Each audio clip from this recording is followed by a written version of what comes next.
Live loud with your heart. Hare Rama, Hare Rama, Rama Rama,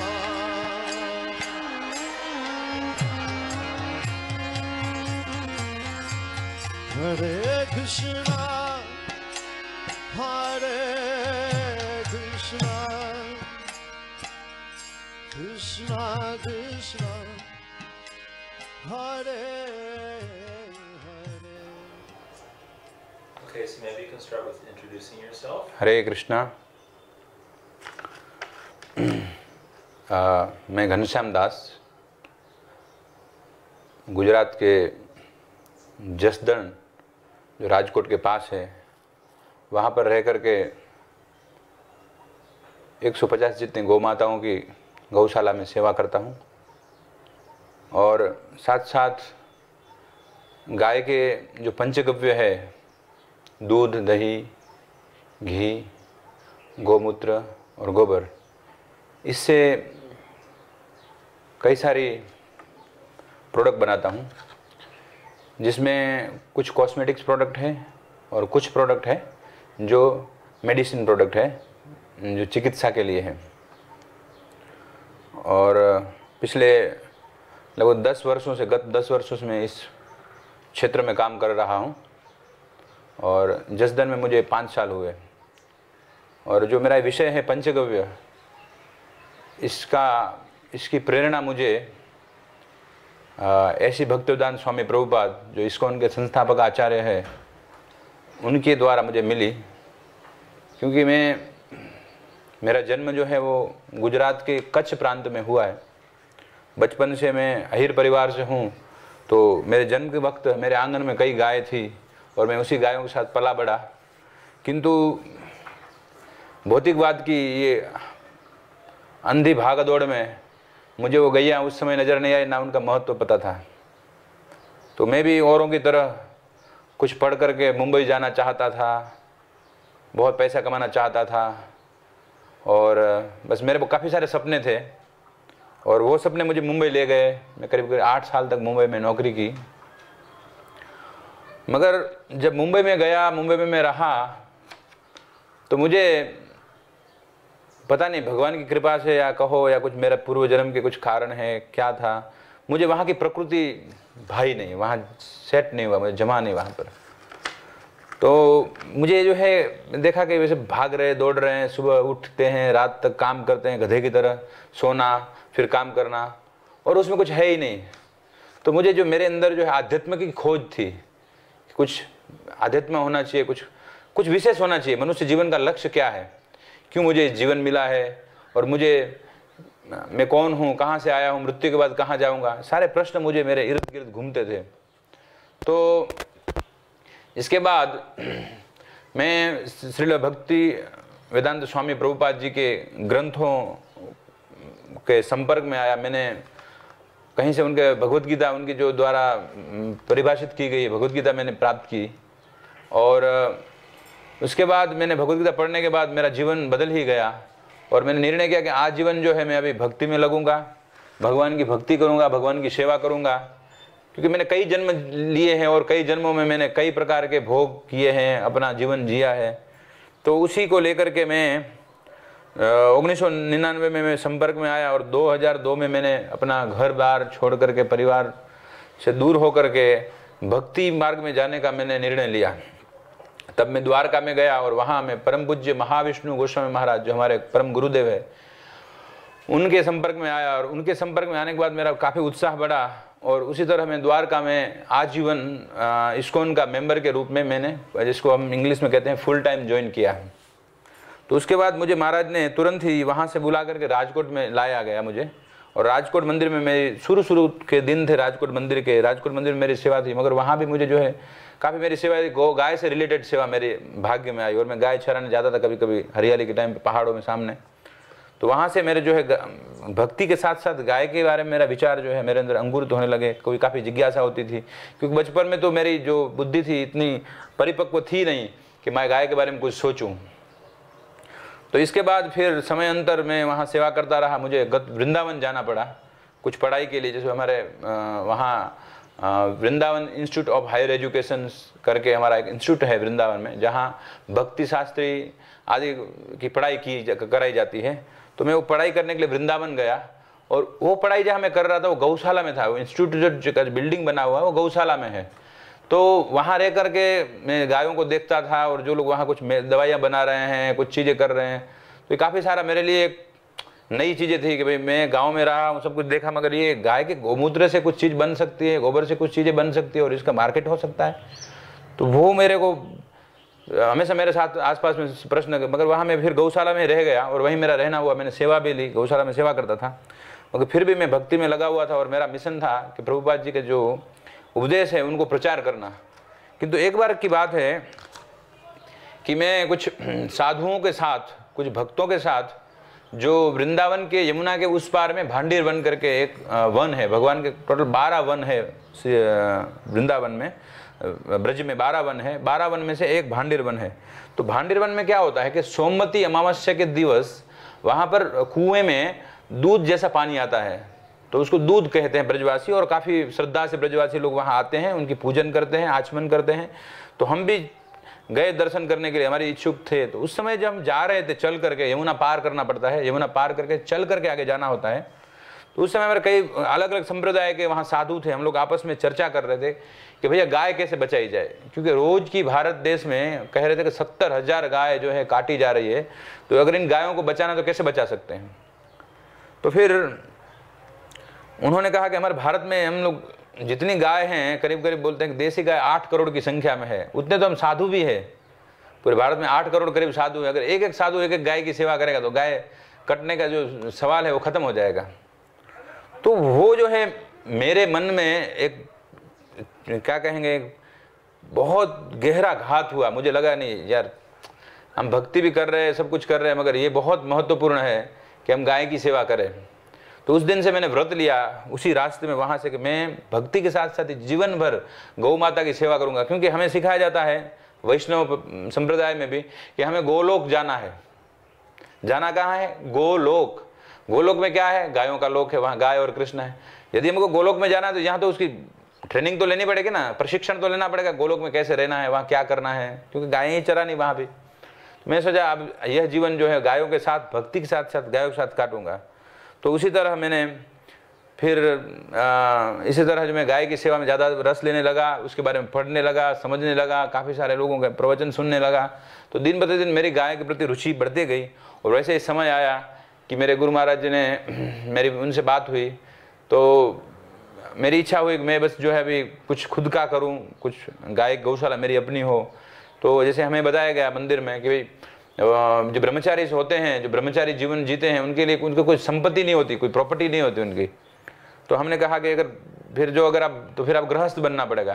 फिर हमने वो स्वीकार किया, और हमने भी अपना जीवन साथी ऐसे ही ढूंढा, ऐसे ही चुना जो गो भक्त है। और भगवान की असीम कृपा से हमें हमारा जीवन साथी जो नित्य भक्ति देवीदासी के रूप में है, जो पुणे के बाद सातारा से है, वो भी मिली। और उन्हीं की हमारा विचार, एक ही प्रकार के विचार थे। हम दोनों ने मिल करके फिर गौ सेवा करना चालू किया।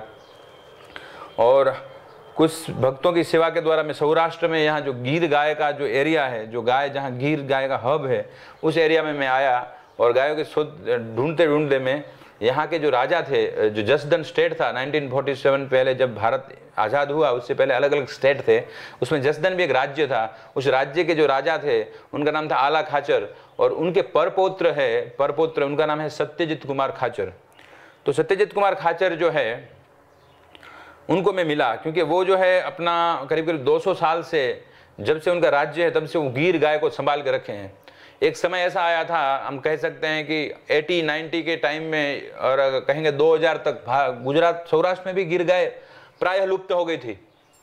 मगर कुछ लोग हैं जैसे कि सत्यजीत कुमार खाचर है, और महाराजा भावनगर के महाराजा है, और गोंडल में है घनश्याम महाराज है, इन्होंने उस ब्रीड को संभाल के रखा था। जब फिर से कुछ लोगों ने आंदोलन जगाया और फिर इसकी लोगों में एक जागरूकता आई गाय के बारे में, और लोगों में जब फिर इसकी डिमांड बढ़ी तो लोग ढूंढने लगे। तो मैं भी यहाँ आया था, राजा जी से मिला। राजा जी बोलते आप क्या करते हो वृंदावन में? मैं गौशाला में हूँ, कभी कभी मेडिसिन में बनाता हूँ और कुछ गायों की सेवा करता हूँ। बोलते यहाँ क्यों नहीं आते हैं? मैं आऊँगा तो आपको यहाँ आना होगा, आप मुझे प्रॉमिस कीजिए, तो मैं आपको 2 गाय भेंट में देता हूँ, क्योंकि मेरी गाय मैं किसी को बेचता नहीं हूँ, क्योंकि हम उनकी अगर देखा जाए तो करीब करीब 5-5 लाख रुपए की एक गाय है। तो बोलता है वो प्योर ब्लड लाइन की, जो प्योर शुद्ध नस्ल की गाय है, मैं आपको 2 देता हूँ, मगर आपको उस गाय के बदले में यहाँ आना पड़ेगा। तो मैंने उस समय उनको प्रॉमिस किया, हाँ बोला, क्योंकि मैं सोच रहा था कि शादी करके मुझे जो है कहीं तो सेट होना है। तो सौराष्ट्र अति उत्तम जगह है, क्योंकि भगवान भी ब्रज छोड़ने के बाद सौराष्ट्र में आए थे। तो मैंने बोला सौराष्ट्र मेरे लिए अच्छा है, मैं ऐसे गुजरात का हूँ और सौराष्ट्र पुण्यशाली जगह है, जहाँ गायों की पूजा होती है, जहाँ ब्राह्मणों की सम्मान होती है, ऐसा एरिया है सौराष्ट्र। इसलिए मैंने सौराष्ट्र में आकर के यहाँ गौ सेवा करने का निर्धारित किया। और मैं जसदन में आया 2009 में मैं जसदन में आया, और 2010 में हमने जो है पंचगव्य का शुरू किया, और फिर जो है गो कृपा प्रोडक्ट नाम की कंपनी स्थापित की, और गो सेवा नाम का हमारा ब्रांड लोगो है। और हमने पंचगव्य में देखा कि गाय की ऑलरेडी गौशाला तो है ही, गाय है हमारे पास, सब कुछ है, तो हमें जो है पंचगव्य बनाना चाहिए और इसको लोगों तक पहुंचाना चाहिए, क्योंकि यही एक तरीका है जिससे हम ये तरीके से ही हम जो है गायों को बचा सकते। क्योंकि मैं पूरा भारत घूम रहा था, पथमेड़ा, अनेक बड़ी बड़ी गौशालाएं देखी, मगर सॉल्यूशन यही था कि दूध से गाय कभी बच नहीं सकती, केवल दूध से गाय कभी बच नहीं सकती। दूध का बिजनेस करने से गाय का कभी लाभ नहीं हो सकता है, क्योंकि दूध में तो एक जो गाय दूध देने वाली है, जब तक दूध देगी तब तक ही जी सकती है, क्योंकि गाय का आयुष्य तो होता है ना, दूध देने से पहले भी उसका बचपन होता है, दूध देने के बाद उसका बुढ़ापा होता है, और उसके बच्चे होते हैं जो मेल, जिसको फीमेल मेल होते हैं, जो काफ होते हैं, जिसको हम कहते हैं बछड़े, तो बछड़ों का भी जीवन है। तो इन सबको कैसे हम जो है इकोनॉमिकली वायबल करेंगे, इसको कैसे रख पाएंगे, क्योंकि उनका भी तो खर्चा है। तो हमने सोचा कि क्या किया जाए, तो देखा था कि कई बड़े बड़े लोग, जैसे कि हम RSS के कई जगह है, इंस्टीट्यूशंस है, जिसमें पंचगव्य की सारी चीज़ें बनने लगी। हमारे इस्कॉन में भी शुरुआत इस्कॉन बेलगांव से भक्ति रसानंद महाराज ने की थी, उसके बाद उन्हीं भक्ति रसानंद महाराज ने वृंदावन में शुरू किया था। तो मैं देखा कि अभी आज की ज़रूरत यही है, अगर मैं अपना घर भी पालना चाहूँगा, मुझे अगर कुछ करना है तो मुझे यही बिज़नेस करना चाहिए, इससे बेस्ट दूसरा कोई बिज़नेस नहीं है। तो फिर हमने जो है सोचा कि हम जो है पंचगव्य का उत्पादन केंद्र खोलते हैं, एक कंपनी स्थापित करेंगे, उसमें सारे जो आज के फार्मेसी के नियम होते हैं, आयुर्वेद फार्मेसी के सारे नियम हम पालेंगे, और उस नियमों के पालते हुए औषध निर्माण करके पूरे भारत में उसका मार्केटिंग करेंगे। ये हमारा सपना था, मगर हमारे पास उस समय फाइनेंस वगैरह कुछ था नहीं, और गौ माता की कृपा से हमें जो कुछ बुद्धि मिली, उस बुद्धि से हम आगे बढ़ना चाहा। तो अब हम आते हैं कि पंचगव्य का निर्माण कैसे हो सकता है, और पंचगव्य का निर्माण करके हम उसको कैसे मार्केट कर सकते हैं, वो हम आपको बताना चाहते हैं। तो सबसे पहले तो मैं धन्यवाद कहना चाहूँगा गजानन अग्रवाल और प्रभु जी, ऋषिकानंद प्रभु जी, जो अमेरिका से हैं, उन पूरी टीम का, कि जो हमारे यहाँ आए, अपना इतना समय दिया, और गाय माता के प्रति उनकी जो रुचि है, जो उनकी इच्छा है, वो भी भविष्य में ऐसा कुछ करना चाहते हैं। तो मेरे गौ माता की ओर से प्रार्थना है कि उनको खूब सफलता मिले, आगे बढ़े। तो हम जो है अभी उसी टॉपिक पे आगे बढ़ते हैं कि पंचगव्य का निर्माण कैसे किया जाए, और वास्तव में पंचगव्य निर्माण के लिए क्या क्या चीज़ें चाहिए। तो सबसे पहले पॉइंट ये है कि गाय, जिस गाय से हम पंचगव्य ले रहे हैं, वो गाय कैसी होनी चाहिए।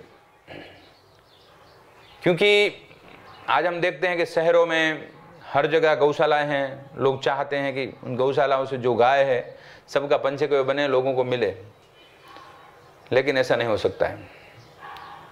शास्त्रों में वर्णन है कि आप जिस गाय का पंचगव्य की औषधि बनाना चाहते हैं, वो गाय पहले तो एक संपूर्ण रूप से भारतीय नस्ल की शुद्धतम गाय हो, क्योंकि आजकल शुद्धतम, जिसको हम इंग्लिश में प्योर ब्रीड कहते हैं, शुद्ध नस्ल की गाय मिलना अत्यंत दुष्कर हो गया है। तो सबसे पहले शुद्ध गाय चाहिए, और दूसरी बात यह है कि वो गाय अपने मन के हिसाब से, जो उनको मन प्रसन्न आए वैसे वो अपने हिसाब से चरनी चाहिए, नेचुरली ग्रेजिंग। तो अगर नेचुरल ग्रेजिंग करेगी तो जो गौचर भूमि है, जहाँ पर अनेक प्रकार के बारिश के कारण जड़ी बूटियाँ उगती है, उस जड़ी बूटियों को खाएंगे तो उसके जो पंचगव्य है, दूध है, गौमूत्र है, तो उसमें जो है, और गोबर है, उसमें सारे प्रभाव जड़ी बूटियों का आएगा। तो सबसे पहले हम गाय के ऊपर जाते हैं। गाय एकदम शुद्ध होनी चाहिए, शुद्ध नस्ल की होनी चाहिए, उसमें मिश्र नस्ल या विदेशी नस्ल की गाय नहीं चलेगी। तो हम यहाँ आए तो हमने देखा कि राजा जी कई वर्षों से, जैसे मैंने आपको पहले ही बताया, सत्यजीत कुमार जी कई वर्षों से इस काम को कर रहे हैं और उनके पास जो ब्रीड है करीब करीब 200 साल पुरानी ब्रीड है। और वो उस समय राजा जब थे तो उस समय क्यों गाय रखते थे, तो वो भी एक बड़ा रोचक बात है कि उस समय उनकी सैन्य में घोड़े हुआ करते थे, हॉर्सेस। तो उस समय तो कोई हमारे आजकल के जो प्रकार के व्हीकल्स है, तोप है या बड़े बड़े गन है, वो सब नहीं होते थे। तो उस समय घोड़ों से ही पूरा युद्ध जो है खेला जाता था। तो घोड़े पावरफुल होना उस राज्य के लिए सबसे महत्वपूर्ण चीज़ होती थी। तो उस समय वो लोग जो चने होते हैं, वो चनों को गीर गाय के, देसी गाय के दूध में भिगा करके घोड़ों को खिलाया जाता है ताकि घोड़े जो है एकदम स्मार्ट और एक्टिव बने। तो उसके लिए वो गाय रखते थे, पूरा गाय के दूध में चने भिगा देंगे, उस चने को फिर घोड़े को खिलाएंगे। और ऐसी कई सारी चीज़ें भी है, एक हकीकत कहानियाँ भी है, मगर अभी इतना हमारे पास समय नहीं है कि उसकी चर्चा हम करें। तो उस समय से वो रखे थे और भगवान की कृपा से उनके पास करीब करीब गायों को चराने के लिए 700 बीघा ज़मीन है और 100 बीघा ज़मीन है जहाँ गाय के लिए वो घास उगाते हैं। तो उनके लिए गाय पालना मुश्किल नहीं था, क्योंकि लगभग मैंने बताया जैसे कि गिर गाय लुप्त हो गई थी, प्रायः लुप्त हो गई थी, मगर कुछ 3-4 लोगों ने उस, जैसे भाडला के दरबार है, घनश्याम महाराज फ्रॉम गोंडल, और जो महाराज श्री और भावनगर और जसदन दरबार, इन्होंने ही उन गायों को संभाल के रखा था। फिर कुछ लोग इसका प्रचार करने लगे, जैसे खास करके मैं नाम लूँगा मनसुख भाई सुहागिया करके, उन्होंने बहुत अच्छा काम किया है। उन्होंने जागरूकता लाई, कई प्रकार के ग्रंथ लिए और वो सेमिनार करने लगे हर गांव, हर शहर में, बड़े बड़े मेलों में, जहाँ भी उनको समय मिलता था। तो गाय के बारे में एक फिर से लोगों में जागृति आई, फिर से डिमांड बढ़ी, मेरे को भी गिर गाय गिर गाय गिर गाय, एक फैशन सा हो गया लोगों में। जैसे अलग अलग BMW गाड़ी के लिए, अलग अलग गाड़ियों के लिए फैशन होता है, क्रेज आता है, वैसा पूरा क्रेज आया। तो सौराष्ट्र में जहाँ भी गाय बहुत कम थी, मगर उन्होंने प्रयास किया कि और हम किस अच्छी ब्रीडिंग करके कितनी गिर गाय की संख्या हम बढ़ा सकते हैं सौराष्ट्र में। तो वो प्रयास करने लगे, उसमें कई लोग जुड़े और प्रयास करके करीब करीब आज जहाँ तक मेरा ख्याल है, जहाँ तक मुझे इन्फॉर्मेशन है, मेरा अनुभव है, 5000 जितनी अच्छी नस्ल की गिर गाय पूरे सौराष्ट्र में, जिसमें राजकोट जिला, जूनागढ़ जिला, भावनगर जिला, जामनगर जिला, द्वारका जिला, गिर सोमनाथ जिला और इन जो जिले हैं, सुरेंद्रनगर जिला, सबसे ज़्यादा सुरेंद्रनगर के आसपास में गिर गाय है। गिर वास्तव में जूनागढ़ एरिया और सोमनाथ एरिया को गिर कहते हैं, मगर अच्छी आज के हिसाब से देखा जाए तो जो गाय जो मिलती है, जैसे कि हम जो है जसदन है वो राजकोट जिला में आता है, और राजकोट के बाद सुरेंद्रनगर, इस आसपास एरिया में काफ़ी गाय हैं, गिर गाय हैं। और किसानों ने खासकर भरवाड़ समाज है, रबारी समाज है और आहिर समाज है, इन्होंने उन गायों को संभाला है और गायों के ऊपर अच्छा काम करे, उनको अच्छे रिजल्ट भी मिले हैं और अच्छा उनसे हो रहा है। तो सबसे पहला जो हमारा पंचगव्य का एक जो चीज़ है, जो उसमें शुद्धता चाहिए, वो गाय चाहिए। तो गाय शुद्ध होनी चाहिए और उसके बाद उसको चरने के लिए धूप में जाए, सूर्य के तो नाड़ी पे उसकी सूर्य की किरण पड़े, जड़ी बूटियाँ खाए, ये बहुत ज़रूरी होता है। जहाँ आप कभी भी पंचगव्य इस्तेमाल करेंगे तो पहले आपको ये पूछना है कि आपकी गाय चरने जाती है, आपको गाय को जो है करीब 2, 3, 4, 5 किलोमीटर चलती है, सूर्य के किरणों में रहती है कि नहीं। अगर ये सब चीज़ें होती है तो आप उनका बेशक उनका पंचगव्य का इस्तेमाल करेंगे और शुद्ध नस्ल होनी चाहिए, तो ही आपको उसका गुण और उसका जो हम कहेंगे मेडिसिनल वैल्यू, जो औषधीय गुण है, वो आपको मिलेंगे। बाकी जो गाय छपरे के नीचे पूरा दिन खड़ी रहती है जो गौशाला में, उस गाय के पंचगव्य में उतना प्रभाव नहीं होगा। तो आपको सब अगर इस तरह से आप डिमांड भी करेंगे, क्योंकि आज के ज़माना है कंज्यूमर मार्केट का, आप डिमांड करेंगे तो लोग कैसे भी करके गौचर भूमि की व्यवस्था करके सरकार के ऊपर दबाव बनाएंगे और काफ़ी गौचर भूमि आज भी है, इस तरह से वो करेंगे तो गौचर भूमि भी मिल जाएगी और गाय चरने लगेगी और जो शुद्धता और भी पंचगव्य में शुद्धता आएगी। क्योंकि ये शुद्धता लाना वो कस्टमर का काम होता है।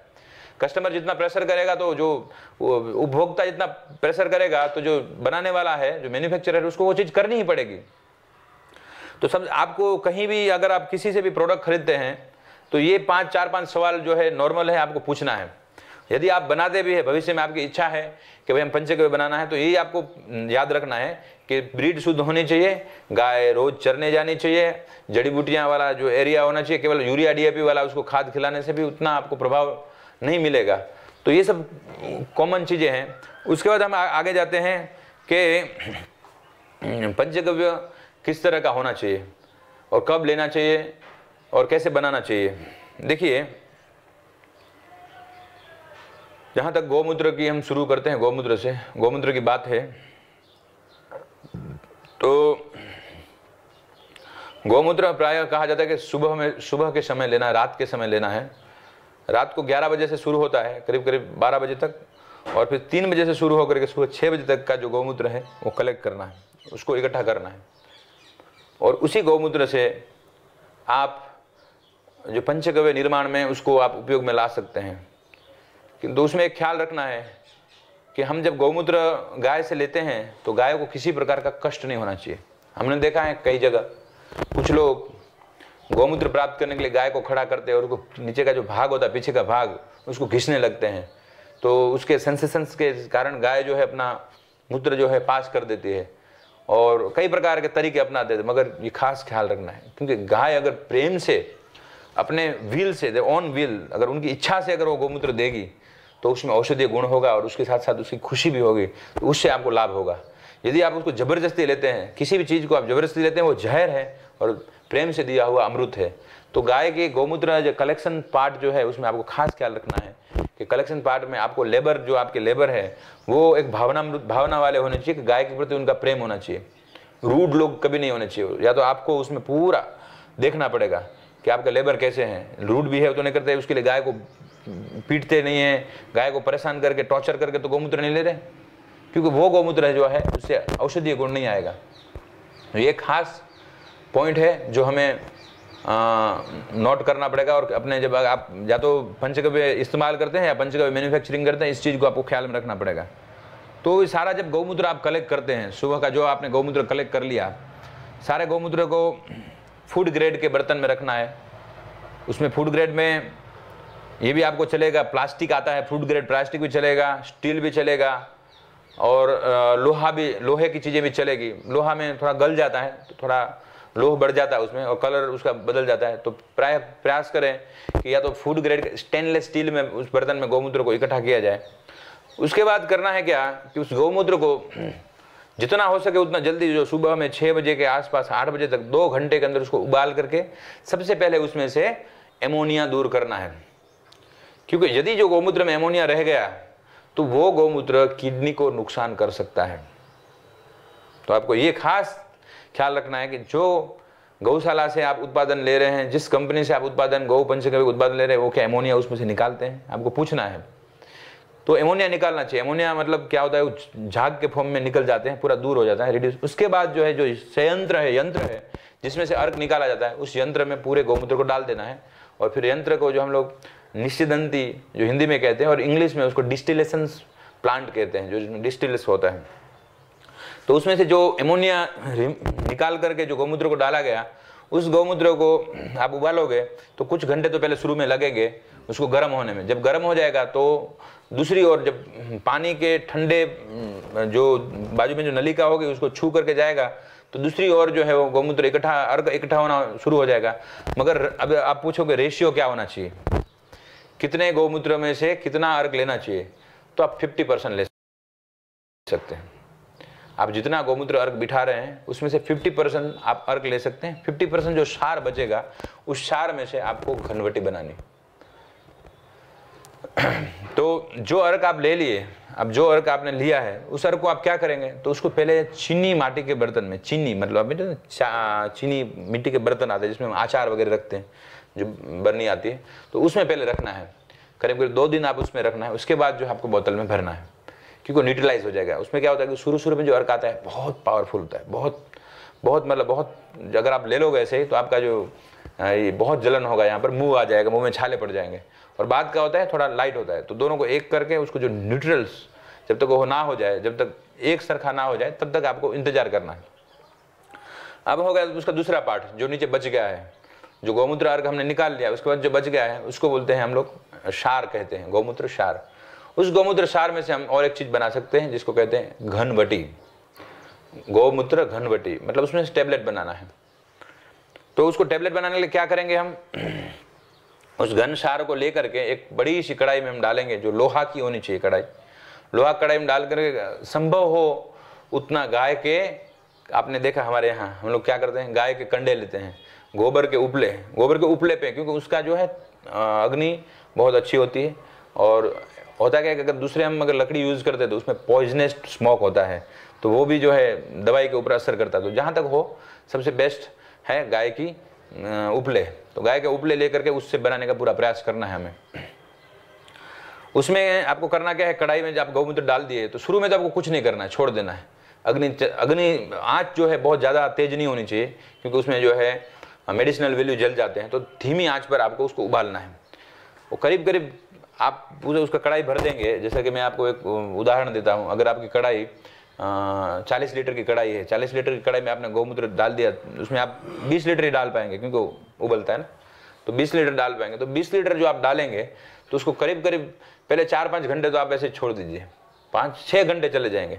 उसके बाद जो समय आएगा जहाँ आपको कड़सी जो बोलते हैं तबीता, वो लेकर आपको खड़ा रहना पड़ेगा उसको मिक्स करते हुए। और अंत में जब एकदम गाढ़ा हो जाएगा वो घन जो सार है, तब उसमें आपको बेज के रूप में त्रिफला, हरड़ा, बेहड़ा, आंवला 1:3 के रेशियो में ऐड करना है। 1:3 रेशियो में ऐड करेंगे, उसको फिर खूब हिलाना है, तो एकदम मिक्स गाढ़ा एकदम फॉर्म में बन जाएगा। फिर उसको निकाल लेना है। फिर ठंडा करने के बाद उसमें से गोलियां, हाथ से भी गोली बन सकती है। एक 8 mm का नाप स्टैंडर्ड है, 8 mm की मतलब 400 मिलीग्राम की गोली बनेगी, जो एक स्टैंडर्ड नाप है। तो आप गोलियां बनाने, तो वो एक गौमूत्र अर्क आप सीख गए। दूसरा सीख गए घन बनाना। अब इसमें एक चीज़ है कि ये गौमूत्र अर्क है, वो सादा गौमूत्र अर्क हमने सीखा है। इसमें आप कई प्रकार के अर्क बना सकते हैं, पुनर्नव अर्क बना सकते हैं, तुलसी अर्क बना सकते हैं, अर्जुन अर्क बना सकते हैं। कई प्रकार की औषधियां हैं, तो उस औषधियों को जैसे आपको जरूरत पड़ती है उस प्रकार से आप औषधियां उसमें डाल करके अर्क बना सकते हैं। तो सबसे आसान तरीका है अर्क बनाना और घनवटी बनाना। कोई मुश्किल नहीं है, कोई बड़ा रॉकेट साइंस ये है नहीं, मगर जितना हो सके साफ सफाई, क्लीनलीनेस उसमें ख्याल रखना है। जो हम काम करते हैं उस समय जो हमारा जो व्यक्ति काम कर रहा है वो स्वस्थ होना चाहिए, उसको स्किन डिजीज नहीं होना चाहिए। जो वो काम कर रहा है उसको स्किन डिजीज नहीं होना चाहिए।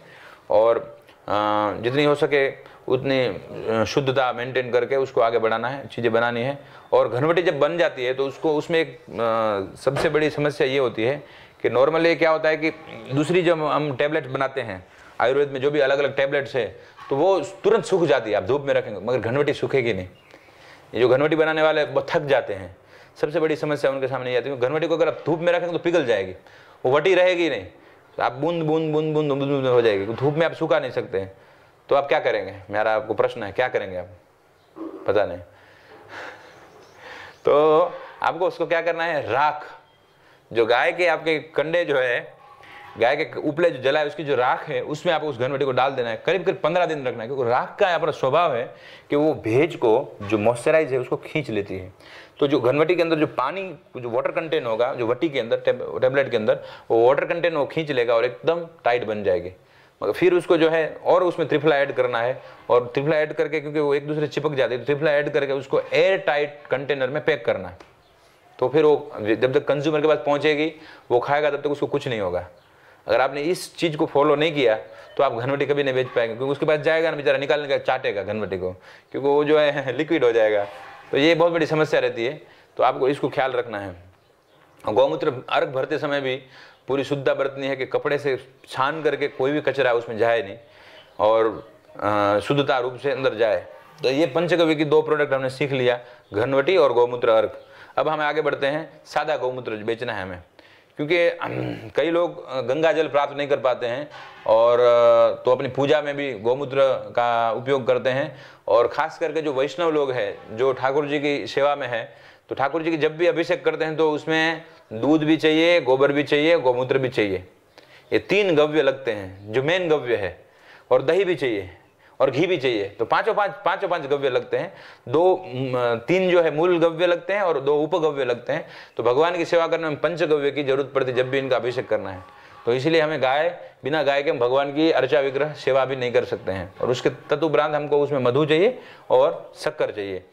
इससे ही पंचामृत बनता है। वो पचनामृत क्या बोलते हैं, पंचगव्य और 2 और चीज़ें मिलकर के पंचामृत बनता है, और जो हमें लोगों को मंदिर में बांटा जाता है, लोगों को दिया जाता है भगवान का अभिषेक का जल। तो हमारा जो क्या टॉपिक था, हम कहाँ पहुँचे थे? गोमूत्र हो गया, और उसके बाद ये हो गया, अर्क हो गया, घनवटी हो गया। हाँ, तो हम गौमूत्र सीख लिए, और हमें पूजा की बात कर रहे थे। पूजा में यूज़ करने के लिए गौमूत्र आपको चाहिए, क्योंकि हर जगह गाय नहीं होती, तो अब गौमूत्र चाहिए। तो हम लोग क्या करते हैं कि 100 ml या तो 200 ml की बोतल में पैक करके जिसको कपड़े से छाना हुआ गौमूत्र बेचते हैं। तो खास ख्याल रखना है सभी को, कहीं भी कोई भी ऑनलाइन आप परचेस करते हैं या कहीं भी स्टॉल में जाकर परचेस करते हैं, कहीं मेडिसिन शॉप में जाकर परचेस करते हैं, तो ख्याल रखना है, गोमूत्र अर्क और गोमूत्र फिल्टर काउ यूरिन 2 में बहुत अंतर है। क्योंकि हमारा अनुभव है, कई लोग मिस्टेक करते हैं, वो पी भी लेते हैं, बहुत कड़वा लगता है एकदम, बहुत ये लगता है, तो फिर बोलते हैं अरे मैंने वो गोमूत्र पी लिया, तो उससे कई बार उसमें अल्सर वगैरह हो जाता है। कल ही मुझे एक व्यक्ति का फ़ोन आया था कि उसको बेचारे को थोड़ा सा ये ज़्यादा पेट साफ हो गया, और बोल रहा था डिसेंट्री हो गई, तो क्या किया जाए। फिर हमने उसको जो है निदान बताया कि आप दूध में थोड़ा घी डाल करके लेना है, ताकि आपका जो पित्त बढ़ गया है वो पित्त सम हो जाएगा, और कफ की मात्रा और पित्त की मात्रा सम हो जाएगी। तो ये खास ख्याल रखना है। गोमूत्र फिल्टर जो मिलता है उसको पीने के लिए नहीं है, उसको आपको चमड़ी के रोगों में, जो भी चमड़ी की बीमारी है, जिसमें हम कहते हैं एक्जिमा, रिंगवॉर्म, सोराइसिस ऐसा भयंकर बीमारी है जो एलोपैथी उसको क्योर नहीं कर पाती है, वो गोमूत्र से क्योर हो जाता है। तो ये गोमूत्र जो है वो उस काम में आता है। और आपकी चमड़ी की जो भी बीमारियां हैं, बच्चों को बीमारियां, आप अपना जो नहाते समय आप अपने बाल्टी में थोड़ा सा गोमूत्र डाल करके रोज स्नान कर सकते हैं, तो उसके आपके एक ऑरा क्रिएट होंगे आपके बॉडी के आसपास, और उसमें आपको जो घोस्ट है, भूत है, ऐसे अनेक प्रकार की जो चीज़ें होती है जो सटल फॉर्म में रहती है, जो हमें अटैक करती है, वो अटैक नहीं करेंगे। और कुछ चीज़ ऐसी है कि जो अमंगल चीज़ें होने वाली होती है, उससे वो घटनाएं भी, क्योंकि गंगा का अगर वास है, और धन्वंतरी जी भी साक्षात विराजमान है, जैसे कहते हैं गोबर में लक्ष्मी का वास है और गौमूत्र में धन्वंतरी का वास है, धन्वंतरी और गंगा जी का भी उसमें वास कहा जाता है, तो उससे आप प्रोटेक्ट रहेंगे। क्योंकि धन्वंतरी जो है वो मूल तो शरीर का रक्षण करने के लिए सारा आयुर्वेद दिया है, तो और जो उन्होंने खुद जहाँ उपस्थित है वो गौमूत्र में उपस्थित है। तो आयुर्वेद की सबसे पहली चीज़ है गौमूत्र। अगर आप पुराने ग्रंथ लेंगे, आयुर्वेद के ग्रंथ पढ़ेंगे, जैसे मैं आपको बताता हूँ, हिंदुस्तान का वैद्यराज आर्याभिषेक करके ग्रंथ है, आप उस ग्रंथ में पढ़ेंगे तो जितनी भी दवाई बनानी है उसमें गोमूत्र और दूध तो चाहिए ही चाहिए। पंचगव्य बिना कोई भी आयुर्वेद का मेडिसिन ना तो आप ले सकते हैं, क्योंकि दूध के साथ लेना है, घी के साथ लेना है, गोमूत्र के साथ लेना है। तो गाय कितनी महत्वपूर्ण है हमारे जीवन में, तो बहुत जरूरी है। तो गौमूत्र हो गया, इसको आप बेच सकते हैं, इसके लिए आपको कोई लाइसेंस नहीं चाहिए। जैसे मैंने पहले बताया अर्क और घनवटी, उसमें आपको FDA अप्रूव चाहिए। हमारे लोग, कई लोग करते हैं, सब लोग बेच रहे हैं ऐसे, मगर देखिए ये जो कुछ लोग ऐसे हैं कि जो हमारे ताक में बैठे हुए कि हम कहाँ भूल कर रहे हैं। क्योंकि आखिर कुछ लोगों को अच्छा नहीं लग रहा है कि हम लोग गाय की सेवा करते हैं। कुछ ऐसे लोग हैं जो उनको अच्छा नहीं लगता कि हम गाय की सेवा करें, गाय को अब जो है प्रमोट कर रहे हैं, गाय के जो पंचगव्य है उसका जो गुण है उसको हम लोग प्रमोट कर रहे हैं। तो कुछ लोग हैं उनको अच्छा नहीं लग रहा है, मैं उनका नाम नहीं लेना चाहता हूँ। कुछ ऐसे लोग हैं, संप्रदाय हैं जो हमारे सनातन धर्म से विपरीत लोग हैं, तो वो हमेशा ढूंढते रहते हैं मिस्टिक कहाँ है। तो मैंने कई बार खुद पनिश हुआ हूँ बेंगलोर में, क्योंकि बेंगलोर है या साउथ है, तो वहाँ क्या है कि वो जो एरिया है वहाँ पर क्रिश्चियनिटी का प्रभाव है, और वो लोग बड़े बहुत पढ़े लिखे लोग होते हैं, तो उनको एकदम वो लोग देखते हैं इसमें क्या मिस्टेक है, क्या मिस्टेक है, ढूंढ करके मैं कई बार फाइन भर चुका हूँ मेरे प्रोडक्ट के लिए। तो आप बिल्कुल गलतफहमी मत रहना कि जो गौमूत्र है उसके लिए FDA अप्रूव नहीं चाहिए। FDA अप्रूव चाहिए, food and drugs administration, search कर लेना गूगल में FDA क्या होता है। उसके अप्रूव के बिना कृपया बेचना नहीं, और उसके ऊपर आप जो है मैन्युफैक्चरिंग किए हैं वो, और जो उसका एक्सपायरी डेट लिखना है, आप मत समझना कि मैन्युफैक्चरिंग एक्सपायरी डेट की कोई ज़रूरत नहीं है, वो लिखना जरूरी है, और उसके ऊपर प्राइस भी लिखना है, और सारे उसके मापदंड जो है जो FDA के वो सारे मापदंड, और जो दूसरे मापदंड होते हैं ताल माप एंड तोल जो डिपार्टमेंट होता है, वेट एंड स्केल डिपार्टमेंट, उनके भी जो रूल्स रेगुलेशन है उसको आपको फॉलो करना है। आप किसी से कंसल्टिंग ले सकते हैं, क्योंकि बहुत ज़रूरी है। आप ऐसा करके गौ माता का जो है नाम मत खराब कीजिए। जो लोग मैन्युफैक्चरिंग कर रहे हैं, कुछ लोग कुछ नहीं, स्टिकर में खाली गाय का फोटो डालते हैं, गौमूत्र अर्घ है ले लो, ऐसे मत कीजिए। सब जो है नियम से कीजिए। तो FDA चाहिए किसमें, घनवटी में और गौमूत्र में।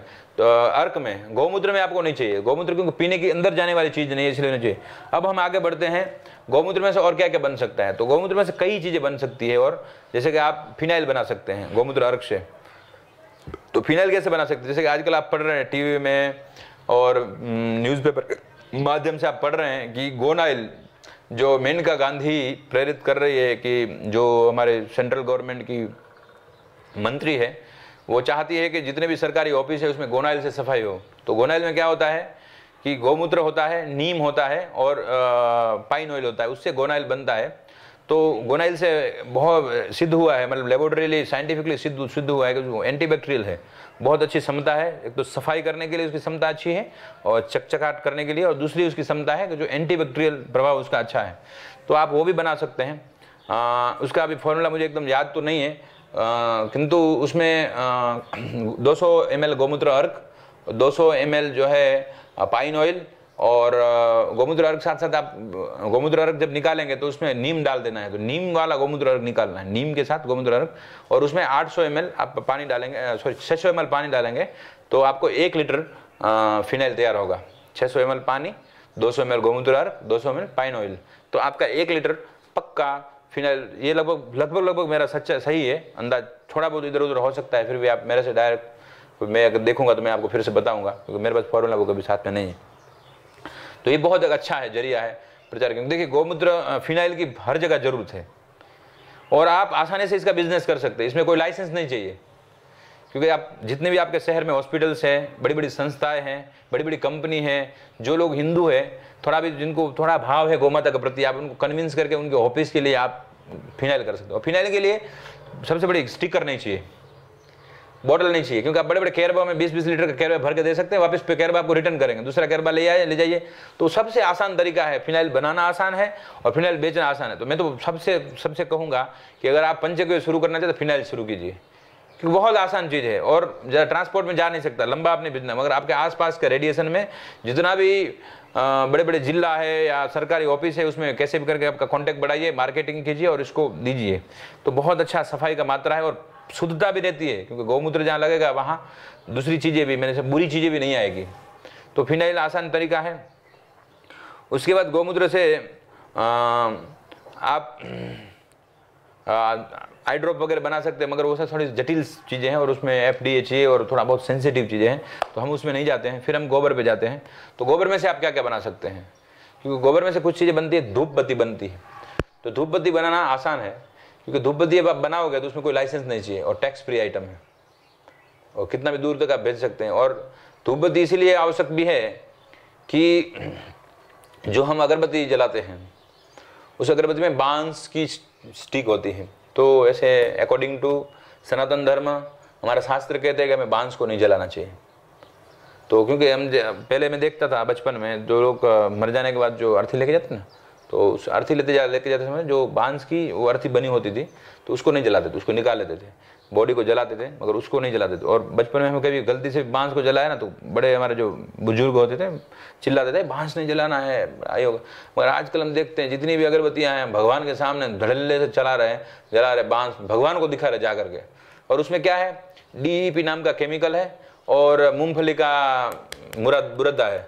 तो वास्तव में कुछ है ही नहीं ऑफर करने के लिए, क्योंकि उसमें शुद्धता तो कुछ है ही नहीं, और उससे आपको भी कैंसर होगा, क्योंकि DEP बहुत खतरनाक होता है। और परफ्यूम जो होते हैं वो केमिकल वाले परफ्यूम होते हैं। तो मेरी सबसे प्रार्थना है कि बहुत जरूरी है, एक तो हम अगर समाज का हित चाहते हैं, क्योंकि सब लोग हमारे हैं, और खास करके जो भक्त लोग हैं, जो भगवान की सेवा कर रहे हैं, जो अगरबत्ती जला रहे हैं, उनको अगर हमको बचाना है तो गाय के गोबर से बनी हुई धूप अत्यंत जरूरी है। It is very much important, उनको बचाना है। दूसरा क्या होता है कि गाय का जो गोबर होता है, उसमें केवल गोबर की धूप नहीं बनती है, उसमें जो है घी भी होता है। और घी और गोबर जहाँ एक साथ जले तो क्या होता है, करीब करीब ऑक्सीजन बनता है। करीब करीब मुझे लगता है एक धूप में से हमारा 500 केजी से ज़्यादा आपको एक धूप बत्ती में से, एक स्टिक में से, तो जहाँ हमारे धूप स्टिक्स होगी मैं आपको बताऊँगा।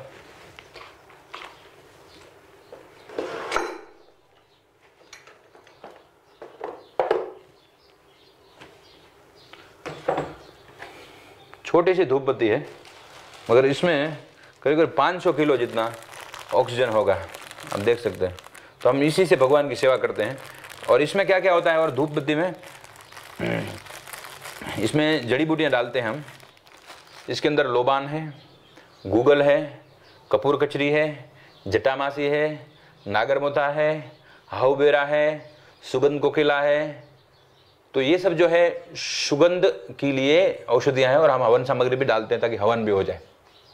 और घी भी आ गया और गोबर भी आ गया। तो ये पूरा एक हवन करने का पुण्य हमको प्राप्त होता है। तो मेरी सबसे नम्र कर जोड़ विनती है कि इसको प्रमोट करें। अगर आपको नहीं आता बनाने तो मैं आपको सिखाऊंगा फ्री ऑफ कॉस्ट, कोई चार्ज नहीं लूँगा, कोई कंसल्टिंग। इसकी हर्ब्स कहाँ से मिलेगी, बराबर है, और इसको कैसे बनाना, और मशीनें भी इसको आपको दिलवाऊंगा, बनाने की मशीन भी आती है, मैं आपको दिलवाऊंगा। आप इसको बनाइए, क्योंकि इसका मार्केटिंग कीजिए, पूरे वर्ल्ड में कर सकते हैं। इसमें आप अलग अलग फ्लेवर भी कर सकते हैं। फ्लेवर मतलब औषधियों से कर सकते हैं, कोई केमिकल डालने की जरूरत नहीं। और इसको इतना मान्यता, जैन लोग तो ऐसे लेंगे, आंख बंद बंद करके लेंगे। अगर जैन लोगों को पता चले, क्योंकि जैन लोग आज भी एकदम पक्का है, जैन लोग कभी भी कॉम्प्रोमाइज़ नहीं करते, अगरबत्ती यूज़ नहीं करते हैं। वो लोग धूप यूज़ करते हैं, आप देखना जैन लोगों को मिलेंगे, क्योंकि इससे किसी प्रकार के जो वातावरण में बैक्टीरिया है उसको नुकसान नहीं होता, भाग जाते, मच्छर भी भाग जाते हैं। मैंने देखा, अगर मेरी बीच में पढ़ाई चल रही थी तो मुझे मच्छर बड़े तंग करते थे, क्योंकि मुझे 10वां की थोड़ी एग्जाम देनी थी, तो मैं ट्राई कर रहा था। मच्छर बहुत परेशान कर रहा था, मैं उसको जलाकर दोनों साइड रख देता था। सुरक्षा कवच हमारे आसपास में, मच्छर हमारे यहाँ नहीं आएंगे, ये मच्छर भगा सकती है। तो हम भविष्य में सोच रहे हैं कि एक काम किया जाए, गजानन जी, इसको जो है ये बड़ा बड़ा बनाया जाए, इतना इतना बड़ा, लंबा, ज़्यादा मोटा बनाया जाए। और जैसे शादियाँ वादियाँ होती है ना, शादियाँ हो रही है, पार्टी प्लॉट में जो कुछ होता है, तो उस पार्टी प्लॉट के उसको एक स्टैंड बनाना है, कोने कोने में ये लगा देना है। तो पूरा वातावरण जो है एकदम सुगंधित हो जाएगा। जैसे हम बोलते हैं ना, जब भागवतम में पढ़ते हैं, या तो जो भी कुछ शुभ प्रसंग होते थे, जैसे यार द्रौपदी का और अर्जुन का स्वयंवर हुआ, या तो वहाँ सुगंधित द्रव्य, जल, या तो भगवान रामचंद्र जी जब अयोध्या में आए थे, तो हमें भी जब शादी वादी होती है वहाँ पे हम लोग क्या करते हैं, ऐसा कुछ बहुत लोग आते हैं, अनेक प्रकार के, कई प्रकार की गंधे आती है, तो मन प्रसन्न नहीं होता है। तो मन प्रसन्न करने के लिए हमें बड़ा बड़ा स्टिक बनाना चाहिए, उसको जला देना चाहिए, चारों ओर लगा देना चाहिए। तो उसे मच्छर भी नहीं आएंगे शादी में, और चीज़ें नहीं आएंगे, तो हम उससे बच सकते हैं। तो इसको आप प्रमोट कीजिए किसी भी तरह, पूरा प्रयास कीजिए। ये बहुत अच्छी चीज़ है, और आपको काफ़ी उसमें बिजनेस भी कर सकते हैं, आप प्रॉफिट भी कमा सकते हैं। और इसके बाद दूसरी चीज़ है उपले। आप जानते होंगे कि उपले, हम थोड़ा जाएंगे नीचे उपले देखने के लिए कैसे बनते हैं, तो हम चलते हैं। अब हम जो है आपको प्रैक्टिकली दिखाएंगे उपले कैसे बनते हैं, कैसे उपले बनाए जा सकते हैं। तो हम प्रैक्टिकल करने के लिए हम नीचे जा रहे हैं। हरे कृष्णा।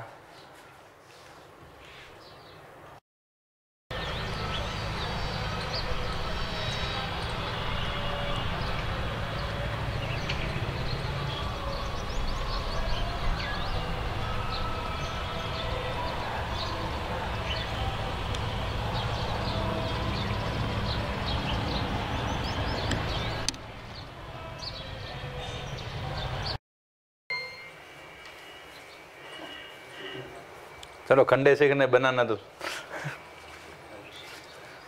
कुछ प्रोडक्ट सिखाना पड़ेगा ना।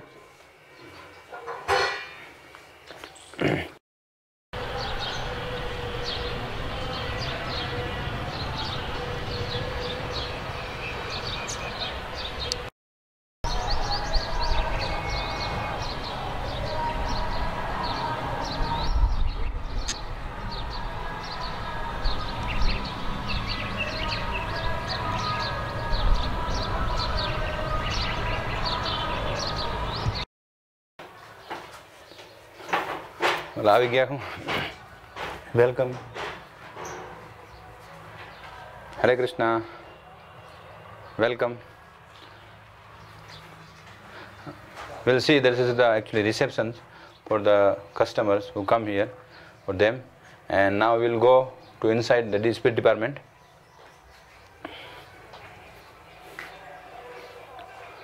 This is our display department.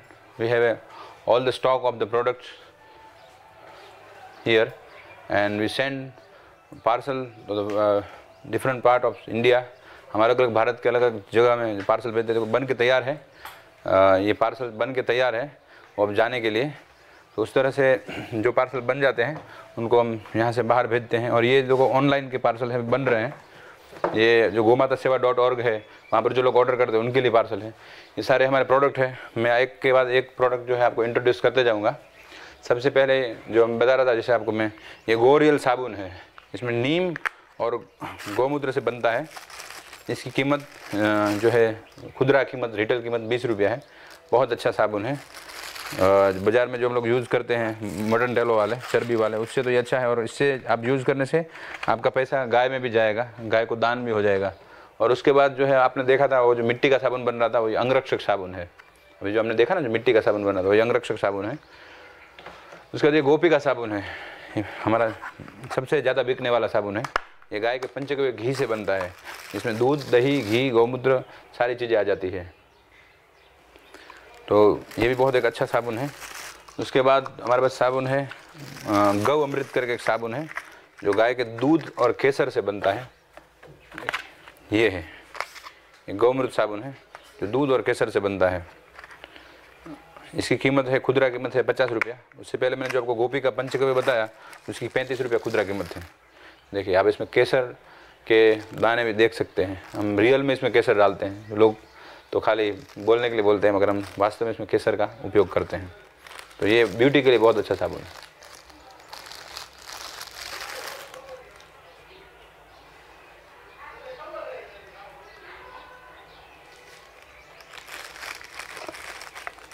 और उसके बाद काफ़ी और भी प्रोडक्ट है हमारे, जैसे कि फेस पैक है। इसमें मुल्तानी मिट्टी, उसमें गाय का छाण का रस और काफ़ी सारी औषधियाँ हैं। इसमें पूरा लिस्टिंग किया गया है औषधियों का। कपूर कचरी है, सतावारी है, मुल्तानी मिट्टी है, सोना गेरू है, रीठा है, नीम है, और गोमय रस है, हल्दी है, पीला सरसों है, मसूर दाल है, चंदन है और हरितकी है।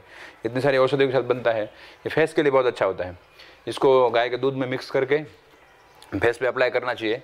और करीब करीब जो है इसको आप आधा घंटे तक रखिए, जब तक सूखता है। सूख जाने के बाद आप इसको पानी लगाते जाइए और धोते जाइए, पानी लगाते जाइए और धोते जाइए, घिसते जाइए और धोते जाइए।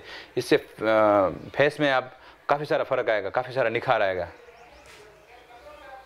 और उसके बाद हम आगे बढ़ते हैं। धूप, जो मैंने आपको दिखाया था कि सात्विक धूप आप बना सकते हैं, जो हम अपने शुरुआत के समय में आपको बताया था किस तरह धूप बन सकता है। तो ये उपटन है, एक मिनट, धूप का खुला पैक नहीं है, तो हम पूरा देखते हैं। धूप बत्ती है, जैसे मैंने आपको दिखाई थी ऊपर में स्टिक्स बताए थे, ये सारा पैक है। उसमें ऐसे जो इसमें दिखाया गया उस तरह के स्टिक्स है। उसमें एक बॉक्स के अंदर 12 स्टिक है और इसकी खुदरा कीमत है करीब करीब 30 रुपया है। मगर पूरा इसमें जड़ी बूटियाँ हैं, जिसमें जड़ी बूटियों के पिक्चर्स भी हमने दिया है। नागरमोथा, जटामासी, हाउबेर, हवन सामग्री, रियल घी, गूगल, लोबान, कपूर कचरी, मेंदा लकड़ी और सुगंध कोकिला, ये सारी औषधियाँ हैं। अगर इसको आप जलाएंगे तो एक यज्ञ का फल आपको प्राप्त होगा और वास्तव में ठाकुर जी आपके ऊपर प्रसन्न होंगे, क्योंकि आप जो है रियल चीज़ को ले रहे हैं। और आपका घर में भी पूरा वातावरण ऐसा जो है शुद्ध हो जाएगा, किसी प्रकार के जो नुकसान करने वाले बैक्टीरिया से वो नहीं रहेंगे। तो ये अब प्रार्थना है। उसके बाद हम उपटन में जाते हैं। ये उपटन है जो हमारे पूर्वज लोग हैं, इससे नहाते थे, क्योंकि उस समय साबुन वगैरह थे नहीं। झाग वाले साबुन तो हम ब्रिटिश रूल के बाद ही हमारे भारत में आए हैं। और यहाँ हमारे मराठी व्यक्ति है, हम उनको बुलाएंगे, क्योंकि महाराष्ट्र की बहुत बड़ी महत्वपूर्ण चीज़ है। प्रभु जी आइए, आप इसको समझाइए, क्योंकि दिवाली के टाइम पे इसे अभ्यंग स्नान करते हैं महाराष्ट्रीयन लोग खास करके। इसके बारे में यहाँ पे महाराष्ट्र में इसे जब भी कोई त्यौहार होता है, खास करके दिवाली के त्यौहार में, सुबह सुबह उठ के इसको पूरे अंग के ऊपर इसका लेप लगाया जाता है। और लेप लगाने के बाद में इसको नहाया जाता है। और फिर जब इस प्रकार से जब कोई नहाता है तो उससे त्वचा बहुत निखारी जाती है। और पहले के ज़माने में हम लोग इसका ही इस्तेमाल करते थे, और इसका इस्तेमाल करने के बाद बहुत सारे चर्म रोग भी दूर हो जाते हैं। इसके अंदर रीठा है, बेसन है, गेरू है, हल्दी है, नीम है, पीला सरसों है, पीला सरसों मॉइस्चराइजिंग के लिए, और मुल्तानी मिट्टी और गाय का गोबर का रस है। तो इससे अवश्य ना आए, क्योंकि बहुत अच्छा है। और आपको शायद समस्या हो सकती है अंगरक्षक साबुन से, मगर इससे तो बिल्कुल नहीं होगी। और छोटे बच्चों के लिए तो उत्तम है। अगर आप छोटे बच्चों के मस्तिष्क पे इसका लगा दिया जाएगा एग्जाम के टाइम पे, जब परीक्षा है उस समय, तो उसको आप देखिए उसका रिजल्ट और ही होगा, क्योंकि बहुत शांत ठंडक मिलती है इससे और काफ़ी सारा उसमें प्रभाव आता है। जितने भी खराब विचार हो तो निकल जाते हैं, गोबर भी है उसमें, तो इसको आप इस्तेमाल कर सकते हैं। इसलिए मैंने यहाँ पर जो फोटो दिया है, खास करके मेरी बेबी का फोटो है, गोपिका का फोटो है, इसलिए दिया है क्योंकि छोटे बच्चों के लिए ज़्यादा यूज़ होता है। और छोटे बच्चों को जो आजकल हम नहलाते हैं, साबुन से नहीं नहला सकते हैं, क्योंकि साबुन में कास्टिक्स वगैरह हैवी केमिकल्स होते हैं, तो साबुन से नहीं नहला सकते, इसलिए इससे नहलाना चाहिए। और जॉनसन बेबीज़ वगैरह हम जो साबुन यूज़ करते हैं उसमें भी फैटी मटेरियल होता है, जो हम लोग एनिमल फैट होता है, तो हमारे बच्चे जो है अशुद्ध हो जाते हैं।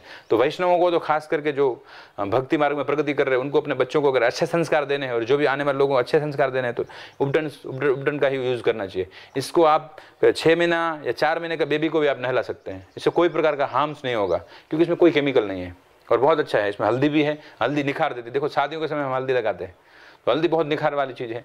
और आजकल हम जो है पूरे अप्राकृतिक प्रसाधन जो है, प्रसाद जो सौंदर्य प्रसाधन है, उसके ऊपर ही काम कर रहे हैं। उसके बाद हम आगे बढ़ते हैं, ले लीजिए।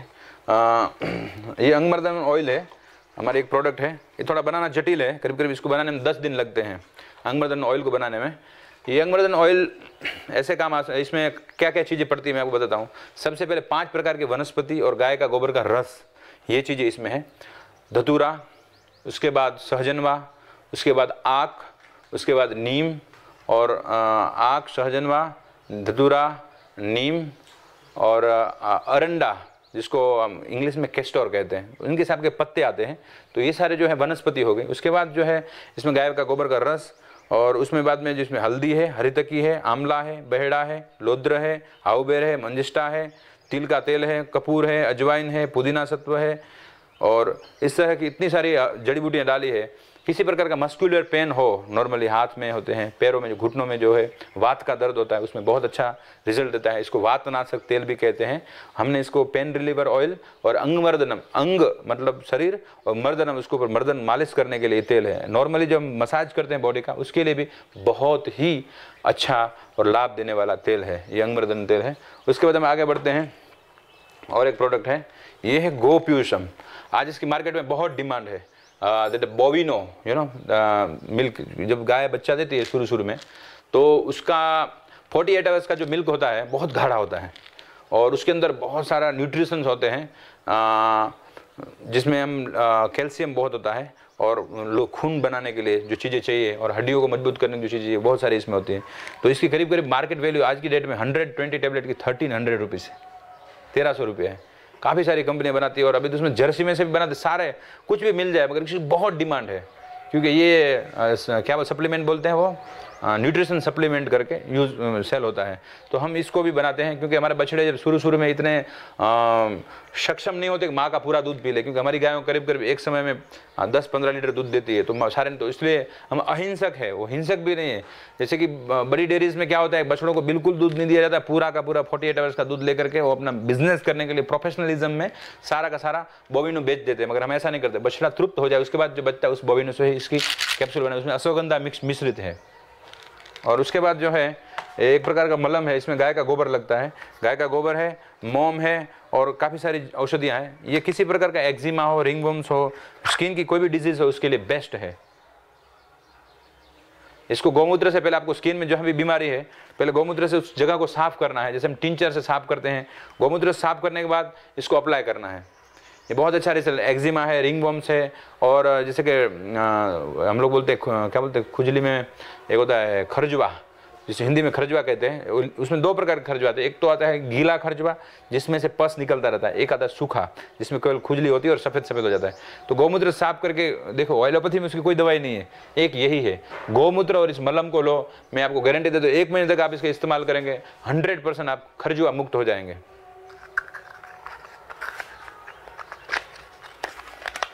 उसके बाद हमने एक लोशन बनाया है। आप बाज़ार में काफ़ी सारे लोशन लेते होंगे, मगर ये लोशन स्पेशल लोशन है।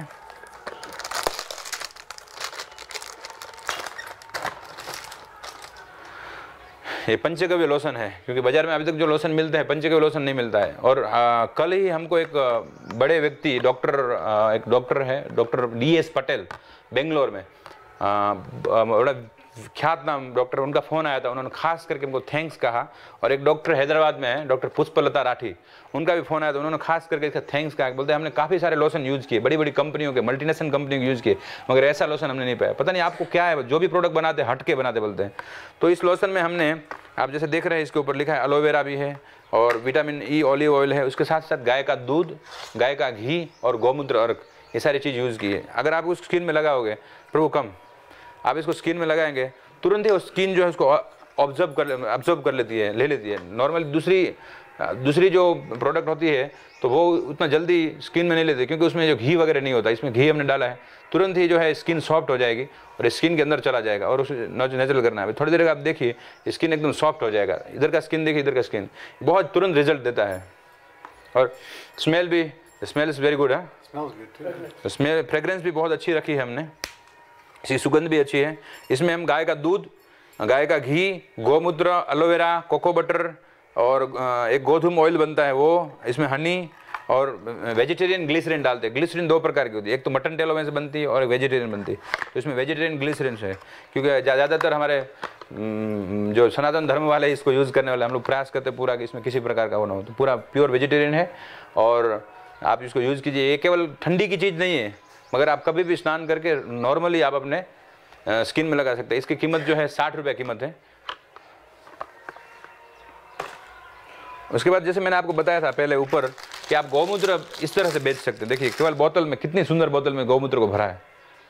इसमें खाली गौमूत्र है, ये पीने के लिए नहीं है, ये गौमूत्र प्यूरिफिकेशन के लिए है। और आपके स्किन डिजीज में, जैसे मैंने बताया, मलहम के पहले आपको ये गौमूत्र चाहिए, इसको लगाना पड़ेगा, तो ये प्यूरिफिकेशन के लिए है। तो आप इस तरह से कीजिए। देखो इसमें सारा हमने मैन्युफैक्चरिंग डेट से लेकर सारा जो गवर्नमेंट के रूल्स सारे फॉलो किए हैं। तो आप भी अगर करेंगे तो सारे रूल्स फॉलो करना कि गौ माता का बिल्कुल नाम खराब ना हो, ऐसे मत करना कुछ भी चिपका करके बेच देना। तो पूरा स्टैंडर्ड फॉलो करते हुए उसका एकदम जो भी गवर्नमेंट के रूल्स एंड रेगुलेशन फॉलो करना। तो ये गौमूत्र सादा गौमूत्र हो गया। फिर हम आपको गौमूत्र अर्क दिखाएंगे। ये जो है गौमूत्र अर्क है,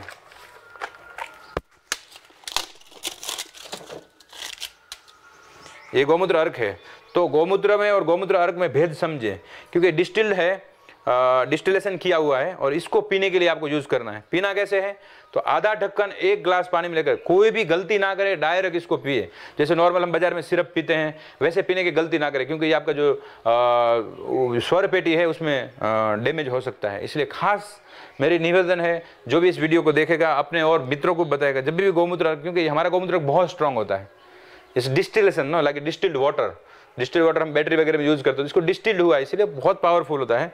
तो इसको 1 ग्लास पानी में केवल ये आधा कप, ये इनका स्टैंडर्ड नाप है, इतना डाल करके आपको लेना है। सुबह में बिना खाए जब आप उठते हैं, संभव हो जो आप अच्छा भोजन कर रहे हैं तो ब्रश करने की जरूरत नहीं, ब्रश करने से पहले, अगर आप तंबाकू वगैरह नहीं खाते तो ब्रश करने से पहले आप इसको ले सकते हैं। या आप तंबाकू या किसी प्रकार की और आपको व्यसन है तो आपको ब्रश करने के बाद इसको लेना है। और दूसरा एक है कि जब भी आप गौमूत्र अर्घ लेंगे उस समय 2 चीजें नहीं करनी है। एक तो मांस भक्षण, बिल्कुल मांस भक्षण नहीं करना है, और दारू नहीं पीना है। जो भी दारू पिएगा और मांस भक्षण करेगा उसको इससे कोई फायदा नहीं होगा, कोई बेनिफिट नहीं होगी। तो ये खास ध्यान रखना है। वोमिटिंग हो जाता है उससे। और कभी भी आप जब गौमूत्र अर्घ शुरू करेंगे तो शुरू में आपको थोड़ा दिन दिक्कत होगी, क्योंकि आपको जब आदत नहीं, शरीर में इतना सारा टॉक्सिन्स भरा हुआ है, इतनी सारी चीजें, कचरा भरा हुआ है, तो आप देखेंगे आपका जो मल है उसमें कचरा आएगा, पूरा एकदम गंदा सा मल आएगा आपका। और कभी हो सकता है आपको शुरू में 1-2 दिन वोमिटिंग भी हो सकती है। तो बिल्कुल घबराइएगा मन नहीं, क्योंकि शुरू में 1-2 दिन आपको शरीर को इतना आदत नहीं है इसको लेने की, इसलिए समस्या। मगर इसको लेंगे आप तो आपके अंदर कफ, वात, पित्त तीनों को बैलेंस करता है, बॉडी फैट रिड्यूस करता है और आपका जो इम्यूनिटी पावर है उसको बहुत स्ट्रांग बनाता है, इम्यून पावर को स्ट्रांग बनाता है। तीसरा काम करता है, आजकल हम जो फूड खा रहे हैं वो फूड में क्या है, पॉइजन है, क्योंकि पेस्टिसाइड्स, DDT, FHC बहुत सारा डाला जा रहा है, उसको इतना दिया जा रहा है। तो हम फूड तो खा रहे हैं, हमारा शरीर उसको डाइजेस्ट भी कर रहा है, मगर अगर उसको और आपको उस पर कैंसर से बचना है तो गौमूत्र अर्क नित्य सेवन कीजिए। 90 दिन तक लगातार सेवन कीजिए, 20 दिन का गैप दीजिए, फिर 90 दिन तक लगातार सेवन कीजिए।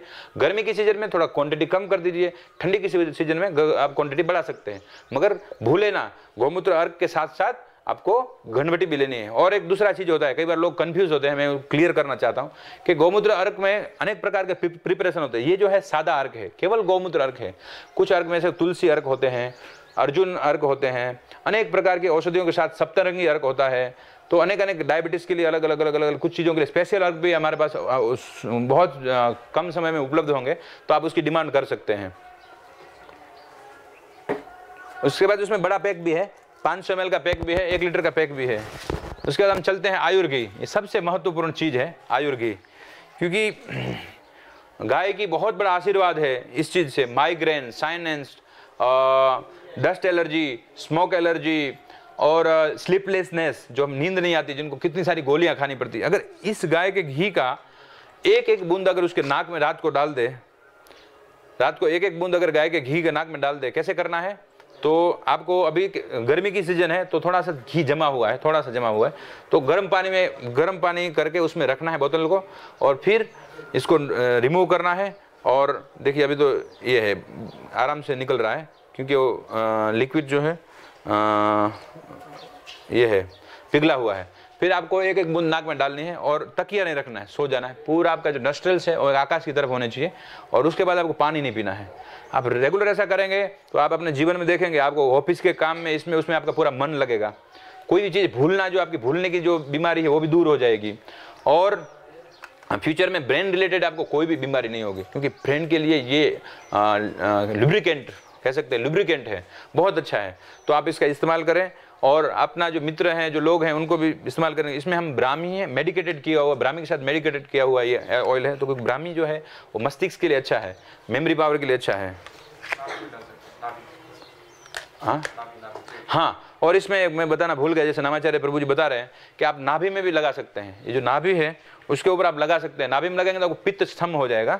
और तीसरा काम ये कर सकते हैं, इसके साथ कांसे का बर्तन लेना है, कांसे के बर्तन के पीछे के भाग में लगा करके पैर के जो ये सोल है उसमें लगाना है, खींचना है, जब तक आपको अच्छा लगे 10 मिनट तक उसको धीरे धीरे धीरे धीरे खींचना। उससे आपका चश्मा जो है, जो नंबर है, आंख के नंबर है, वो धीरे धीरे कम हो जाएंगे। आपका जो आई साइट से इट विल बी बेटर, बहुत अच्छा हो जाएगा। तो आप, ये बहुत सारे गुण है इसमें, करीब करीब 90 जितने अलग अलग बीमारियों में काम आता है। आप हमारी वेबसाइट है gomatasewa.org, आप उस पर जाकर के, इसके लिंक में जाकर के, जहाँ घी का जो डिपार्टमेंट है उसमें देखेंगे तो उसके सारी बीमारियों का लिस्टिंग किया गया है। तो आप इसको खरीदें, अपने मित्रों को भी उत्साहित करें कि इसको यूज करें। और उसके बाद जो है ये चूर्ण है, ये गाय के गौमूत्र और हरड़ा उसका संगम है, और काफ़ी सारी इसमें औषधियाँ हैं। तो खास करके इसको कहते हैं हरड़े चूर्ण, गौमूत्र हरड़े चूर्ण, और हमने इसका नाम दिया है पचनामृत, पचन अमृत। जिन लोगों को डाइजेशन का प्रॉब्लम है, डाइजेस्टिन का प्रॉब्लम है, उसके लिए बहुत अमृत है, उनके लिए आशीर्वाद है। तो डाइजेशन का है, कब्ज है, गैस है, कब्ज है, उन लोगों के लिए बहुत अच्छी चीज़ है। आप थोड़ा सा ले लीजिए, तुरंत राहत हो जाएगी। पेट साफ नहीं हो रहा, पेट साफ हो जाएगा। ये ऐसी चीज़ नहीं है, कायम चूर्ण नहीं है, जैसे गुजराती में कायम मतलब रेगुलर आपको लेना है, तो कायम चूर्ण नहीं है। जब भी आपको समस्या होती है तो पचने में आपको अमृत की तरह मदद करेगा। ये अमृत है तो आप उसको लीजिए। इसकी कीमत है 50 रुपये कीमत है, आप इसको भी ले सकते हैं। और उसके बाद जो है ये गौमूत्र वटी, जो हमें आप अभी हमारा जो है प्रोडक्शन डिपार्टमेंट बंद है, नहीं तो मशीन हमको पूरा, आपको बाद में अगर चालू हो जाएगा तो हम मशीन आपको दिखा देंगे कि किस तरह मशीन काम करता है। तो ये टैबलेट बनती है, इसमें 120 टैबलेट रहती है। जो मैंने बोला कि बार बार आपको कहा है कि गौमूत्र के साथ इसको आपको लेना है, 2 गोली लेना है सुबह शाम, 2 गोली ये और गौमूत्र अर्घ। तो ये घनवटी है, इसको बनाना थोड़ा आसान है, मगर लाइसेंस के बिना इसको बेचना नहीं चाहिए। जहाँ तक संभव हो लाइसेंस लीजिए। और इसमें भी अनेक प्रकार की वटियाँ बना सकते हैं, अनेक अनेक औषधियों के साथ मिश्रण करके बना सकते हैं। इसके बाद सबसे फैंटास्टिक और वंडरफुल, बहुत ही अच्छी चीज़ है दंत मंजन, क्योंकि मैं सबको सलाह दूंगा कि आप टूथपेस्ट यूज ना करें। क्योंकि देखिए, मेरे को कई हमारे जो मित्र हैं, कई हमारे ग्राहक हैं, हमेशा वो चाहते हैं कि मैं टूथपेस्ट बनाऊं। तो मैंने कई बार प्रयास किया है टूथपेस्ट बनाने के लिए, हर्बल टूथपेस्ट बनाने के लिए, जिसके अंदर गाय के पंचगव्य यही चीज़ हो, मगर उसमें सैक्रिन डालना ही पड़ता है, टिटेनियम डालना ही पड़ता है, SLS डालना ही पड़ता है, क्योंकि झाग जो आता है ना, झाग नामाचार्य, उसके लिए SLS डालना पड़ता है। तो ये चीज़ अगर आप डालोगे तो मुंह में डालने वाली चीज़ नहीं है। जो नहाने का साबुन उसको आप मुंह में डाल के दांत साफ करोगे, तो ये सारी चीज़ें बहुत बेकार है। इसलिए टूथपेस्ट जहाँ तक संभव हो, कोई भी स्वदेशी कंपनी का हो, कहीं का हो, मस्त यूज कीजिए। सबसे बेस्ट है दंत मंजन। ये टूथ पाउडर फॉर्म में है। इसमें किसी प्रकार का आपको प्रिजर्वेटिव हमको नहीं डालना पड़ा है, कोई केमिकल नहीं डालना पड़ा है। इसके अंदर गाय की राख सबसे महत्वपूर्ण एजेंट है, गाय की राख। और उसके बाद बाकी औषधियाँ। गाय की राख की विशेषता क्या है? हाँ, गाय के गोबर की राख, मतलब गोबर की राख है, भस्म जिसको हम कहते हैं। इसकी विशेषता ये कि गाय के गोबर की राख में, जैसे कुछ हमारे अलग अलग इंस्टीट्यूशंस है, तो उन्होंने खोज की है कि गाय की गोबर की राख में 46% जितना ऑक्सीजन होता है। तो वो ऑक्सीजन का लाभ आपको मिलेगा, क्योंकि दूसरा दुनिया में कोई ऐसा द्रव्य नहीं है जिसके अंदर इतना ऑक्सीजन हो। नॉर्मली हम जब ब्रीदिंग लेते हैं, अभी जो ब्रीदिंग ले रहे हैं तो उसमें 22, 23, 24 जितना ऑक्सीजन हमको मिलता है, मगर गाय का एक राख है जिसके अंदर अति ऑक्सीजन है। जैसे हम देखते हैं हिमालय में जो लोग बाबू साधु रहते हैं और जो भी बड़े जो योगी लोग होते हैं, हमेशा ऑक्सीजन के लिए अपने शरीर पर राख लगाते हैं। तो राख बहुत महत्वपूर्ण चीज़ है। और राख को हम देखते हैं पहले के टाइम में हमें कुछ हो जाता, कुछ पेट का डिसेंट्री कुछ प्रॉब्लम हो जाता, तो हम बाबा फकीर के पास जाते, वो क्या देते, राख दे देते। तो वो राख इसलिए महत्वपूर्ण थे। गाय के राख में बहुत ही औषधीय गुण है। मेरे पास समय इतना नहीं है कि मैं उसको पूरा वर्णन करूँ, क्योंकि उसके वर्णन करने के लिए कितने घंटे लग जाएंगे। तो ये दंत मंजन है, इसके अंदर और क्या क्या औषधियाँ हैं। तो गाय की राख के साथ साथ गोमय राख, हरितकी, बेहड़ा, आंवला, सौंठ, काली मिर्च, पिंपली, अजवाइन, सोनागेरू, तोमर बीज, लविंग, नीम, कपूर, पुदीना, सत्व, सिंधव नमक, काला नमक और हल्दी, इतनी सारी इसमें औषधियाँ हैं जो हमारे मसूड़ों की रक्षा करेगी, जो हमारे जो है इसको खराब नहीं होने देगी। और हाथ से घिसना है, हाथ से लेना है और घिसना है। इसमें ब्रश नहीं यूज़ करना, क्योंकि ब्रश सबसे खराब है। ब्रश में थोड़ा दिन में उसमें बैक्टीरिया लग जाता है, तो ब्रश ही सबसे खराब है। तो इसको हाथ से साफ करें। मैं कितने साल, 10 साल से इसको यूज़ कर रहा हूँ, मेरे को कभी किसी प्रकार की प्रॉब्लम नहीं है। पायोरिया भी हुआ था, जब मैं यूज़ करना चालू किया उसके बाद पायोरिया कभी रिपीट नहीं हुआ, कभी खून नहीं आया, कभी परु नहीं आया, कभी बैड ऑर्डर मुंह में से नहीं आता है, गंध नहीं आती। तो आप इसका यूज़ कीजिए। और क्या क्या बीमारियों में काम आ सकता है आचार्य प्रभु? गुल्ला कर सकते हैं, हाँ, टॉन्सिलाइटिस हो गया तो उसको गुल्ला करने से वो भी निकल जाएगा। तो काफ़ी सारी बीमारियों में काम आ सकता है। आप कभी भी हमें पूछ सकते हैं, फ़ोन करके भी पूछ सकते हैं। आपके सारे प्रोडक्ट्स में जो अपनी फैक्ट्री डालना चाहता है, कोई भी आपके प्रोडक्ट्स जैसी फैक्ट्री डालना चाहता है, तो उसमें आप कौन से प्रोडक्ट्स उन्हें बनाने के लिए सजेस्ट करोगे in the as a beginners? शुरुआती तौर पे कौन से प्रोडक्ट्स उन्हें बनाने चाहिए और फिर बाकी आपके जो प्रोडक्ट्स है उसमें जाना चाहिए? हम जो बिगिनर है, जो शुरुआत में जो नया है, उनको यही सलाह देंगे कि जिसमें अधिक झंझट ना हो। क्योंकि देखिए, आप ये सारी चीज़ों के लिए बाजार में जाना पड़ता है, आपको बोतल लेना पड़ेगा, ये सब बल्क में मिलता है। कोई भी नॉर्मल आप नहीं ले सकते, नॉर्मल लेंगे तो आपको परवड़ेगा नहीं। इसमें जो हर्ब्स है वो आप लेने जाओगे तो आपको बल्क में लेना पड़ेगा, कि 100 किलो 50 किलो, उससे नीचे आप लेंगे तो बहुत महंगा देंगे आपको, तो आपको परवड़ेंगे। तो बिगिनर के लिए सलाह यही है, जिनके पास गाय है, एक तो अपनी खेती है, तो उसमें गाय के गौमूत्र गोबर से जितना બધું ગૌમૂત્ર નાખવું આપણે જાવ આ પતી જાય ને એટલે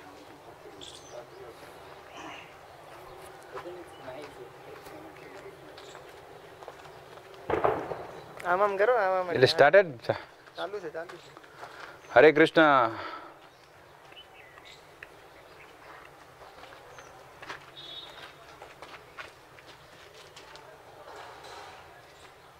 हरे कृष्णा।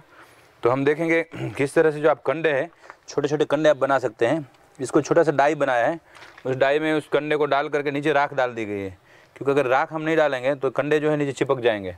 तो राख डालना बहुत ज़रूरी है। और ये छोटे छोटे कंडे हैं, ये कंडे जो है शहरों में आजकल यज्ञ करने के लिए, क्योंकि हम सारे कर्म कांड की विधि करते हैं, यज्ञ करना है, कुछ भी करना है, तो शादी वगैरह में भी कंडे आसानी से नहीं मिलते हैं, क्योंकि उसमें विधान यही है कि हमें गऊ का ही, पंचगव्य का ही सारा उत्पादन जो है यूज़ करना है, गाय का ही कंडे यूज़ करने होते हैं, तो आसानी से प्राप्त नहीं होते हैं। तो हमने क्या किया कि इस तरह के कंडे बनाए हैं कि इसको हम एक पैकेट बनाते हैं। हम आपको दिखाएंगे बाद में किस तरह एक पैकेट में कितने कंडे आते हैं। 18 कंडे आते हैं एक पैकेट में, और उस पैकेट को बढ़िया से स्टिकर लगा कर बेचते हैं, और करीब हम 25 रुपये में 20 रुपये में 18 कंडे बेचते हैं। तो आप भी कर सकते हैं, एकदम आसान है, इसमें कोई भी रॉकेट साइंस नहीं है। गोबर लेना है, डाई बनाना है, डाई में डालना है, दबा के रखना है और फिर सुखाना है। जब सूख जाएगा तो उसको एक बार उल्टा पलटा कर देना है, बस तैयार। और उसको पैकेट में भर दो, स्टिकर लगा दो और मार्केट करो। सिंपल है, ये सारी चीज़ें करना आसान है। इसमें किसी का प्रकार का लाइसेंस, एफडीए कुछ लगता नहीं, इसको कोई टैक्स भी नहीं है, टैक्स फ्री आइटम है। और हम अभी जाते हैं जहाँ घनवटी बन रही है, प्रैक्टिकल देखते हैं, जो मैंने आपको बताया था थोड़ी देर पहले, घनवटी कैसे बनती है। तो हम घनवटी देखने जाएंगे, आ जाइए।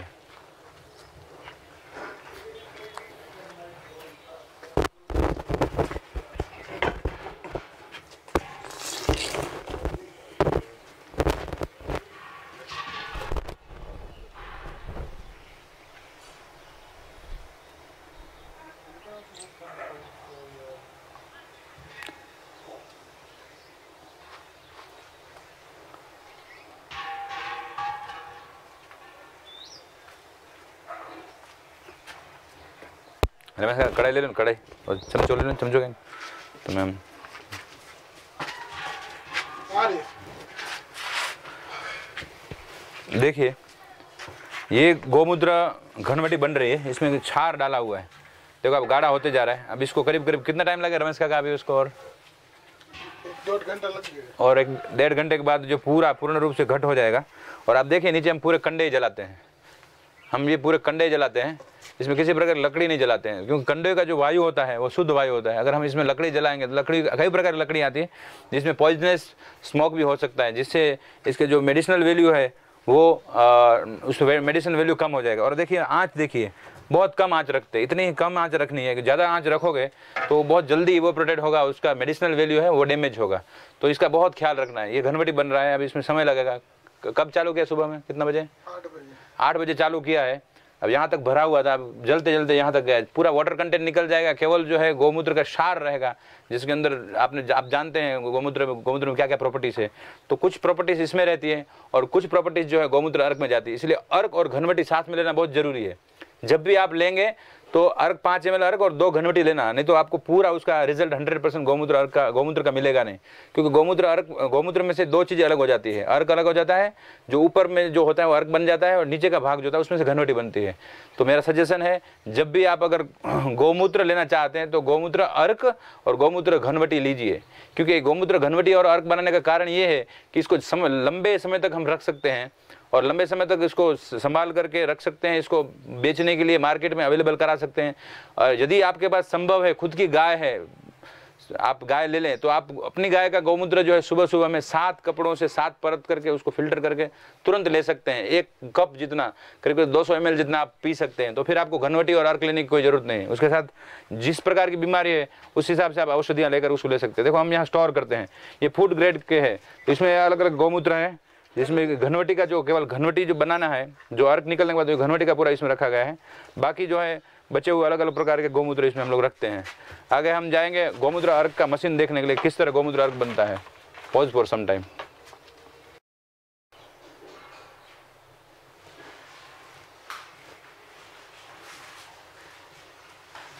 हरे कृष्णा। हम देखेंगे, ले ले दो। Step out again, I have to start over again. Don't interrupt, please. एक मिनट, कुछ लेने देने जैसा है तो मैं That's fine. Don't worry about it.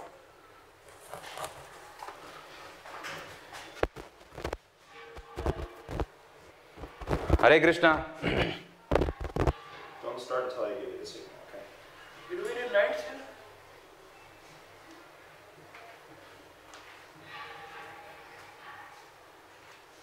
हरे कृष्णा। तो आप देख रहे हैं कि इस यंत्र में गोमूत्र उबल रहा है।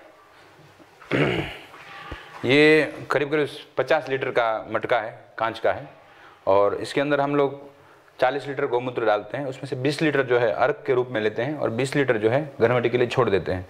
अब ये पूरा यंत्र जो है कॉइल के साथ बना हुआ है, इलेक्ट्रिक से चलता है। नॉर्मली इसको हम गैस से भी बना सकते हैं, मगर इलेक्ट्रिक और कांच बहुत ज़रूरी है, क्योंकि कांच जो है वो एक मिट्टी का ही भाग है और इसमें किसी प्रकार का पॉल्यूशन नहीं है। अगर आप स्टील यूज़ करोगे तो उससे भी कैंसर होने की संभावना है। एल्यूमिनियम भी खराब है, लोहा भी इसके लिए उपयुक्त नहीं है। तो सबसे उपयुक्त काम मिट्टी का भी कुछ लोग प्रचार कर रहे हैं, मिट्टी का अच्छा होता है, मगर वो प्रैक्टिकली जब इतनी बड़ी मात्रा में हमें बनाना हो तो हम उसमें नहीं बना पाते हैं, क्योंकि वो हमेशा पानी आपको डालता रहना पड़ेगा, लेबर महंगा पड़ जाएगा। तो ये सबसे उपयुक्त है, क्योंकि कांच जो है शुद्ध है, कि वो भी मिट्टी का ही सिलिका में से बना हुआ चीज़ है। तो आप देख रहे हैं कि उसमें गोमूत्र उबल रहा है। उबल करके जो उसके जो बाष्प निकल रही है, बाष्प यहाँ से होकर के फिर यहाँ पर जा रही है, प्रभु यहाँ पर जा रही है, और ये जो है इसमें पानी चल रहा है। देखो यहाँ से पानी एंटर कर रहा है और यहाँ से पानी बाहर निकल रहा है, यहाँ से एंटर करके यहाँ से बाहर निकल रहा है। तो पानी आने जाने की जगह है। तो ये जो पानी अंदर चल रहा है, ठंडा पानी, तो उसके संपर्क में ये बाष्प आने से देखो बूंदे गिर रही है। आप देख सकते हैं बूंदे गिर रही है। सब बूंदे इकट्ठा होकर के यहाँ पर ये उठा हुआ, ये गोमूत्र इकट्ठा हुआ। हम फिर ये सारा अर्क को इकट्ठा करके चीनी माटी के बर्तन में डालेंगे, उसको रखेंगे। उसके बाद जो है फिर हम उसको बोतल में भरेंगे। और एक दूसरा यहाँ तैयार होकर पड़ा है, इसको हम सुबह 2:30 बजे चालू करेंगे। इसलिए अभी बंद है, अभी ये मशीन बंद है, उसको सुबह 2:30 बजे चालू करेंगे। तो इस तरह से है, आप देख सकते हैं। अब हम जाएंगे आगे। हरे कृष्ण। नेक्स्ट है साबुन बना रहे, साबुन मिट्टी के साबुन कैसे बना सकते हैं? गोबर को आसान आ मशीन કેટલાનું છે? करीब 80,000 બનાવે ડિસ્ટિલ માટે જ છે આ डिस्टिलेशन। वो मैंने चौपड़ में देखा छोटा सा मशीन, छोटा सा था। आता है 5 लीटर का, 2 लीटर का, 4 लीटर का, આમાં जितना चाहिए उतना मिलेगा। આમાં તુલસીના પાંદડા નાખીએ તો तो तुलसी अर्क થઈ જાય। થઈ જાય। જે આની અંદર નાખો એ બધું જે વસ્તુ બને।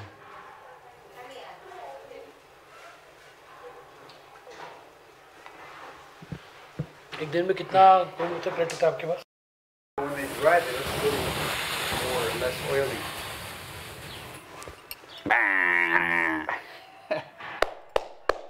Hitting the head. 56 की छाती। They have. They say when you bump your head, you lose a.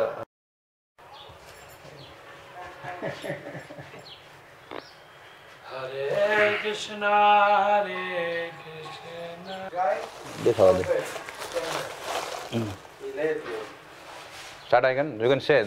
Okay, I go 3, 2. हरे कृष्णा। तो हम अभी देखेंगे कि किस तरह से एक और प्रोडक्ट है जो हम अभी गोबर की प्रोडक्ट आपको सिखा रहे थे, कंडे बनाना। तो वैसे ही एक और प्रोडक्ट है साबुन बनाने का। ये साबुन बहुत महत्वपूर्ण है क्योंकि शरीर के कई बीमारियां होती है और उसमें खुजली वगैरह है, स्किन डिजीज है, तो उसमें हमें ये साबुन बहुत महत्वपूर्ण है। तो किस तरह साबुन बना रहे हैं, पहले इस मिट्टी को डाई में डालते हैं। इसके अंदर जो है गाय का गोबर 750 ग्राम और उसके बाद मुल्तानी मिट्टी है और उसमें कपूर और तिल का तेल है और नीम का क्वाथ है। तो इतनी सारी चीज़ें इसमें आ गई है और इसमें गोबर की मात्रा ज़्यादा है। तो गोबर से जो स्नान करना 750, 75%। Yes yes yes. तो मैंने सुना है, हमारे गुरु महाराज कहते थे कि जब भगवान श्री कृष्ण द्वारका धाम में रहते थे तो वो हमेशा अपने शरीर में, पूरा शरीर में गाय का गोबर लगा के गोमती नदी में स्नान करते थे। तो हमें भी भगवान की कॉपी नहीं कर सकते मगर प्रयास करना चाहिए कि जो गाय का गोबर है वो उसमें लक्ष्मी का वास है, उसको अपने शरीर पे लगे ताकि काफ़ी सारी चीज़ें, ना केवल बीमारियाँ मगर कई बुरे प्रभाव होते हैं, बुरी चीज़ें होती हैं, वो भी हमें स्पर्श नहीं करेगी, हम सबसे प्रोटेक्ट होंगे। तो इस तरह से साबुन बनाना आप सीख सकते हैं। देखो कैसे ले रहे हैं हाथ में। अब उस पिंड बनाएंगे, उस पिंड में उसको डालेंगे और फिर उसको सेप देते हैं बढ़िया से। देखिए बने हुए साबुन आप देख सकते हैं। और उसके बाद जब साबुन सूख जाएंगे हम देखते हैं सूखे हुए साबुन। आइए हम दिखाते हैं कैसे होते हैं सूखे हुए साबुन।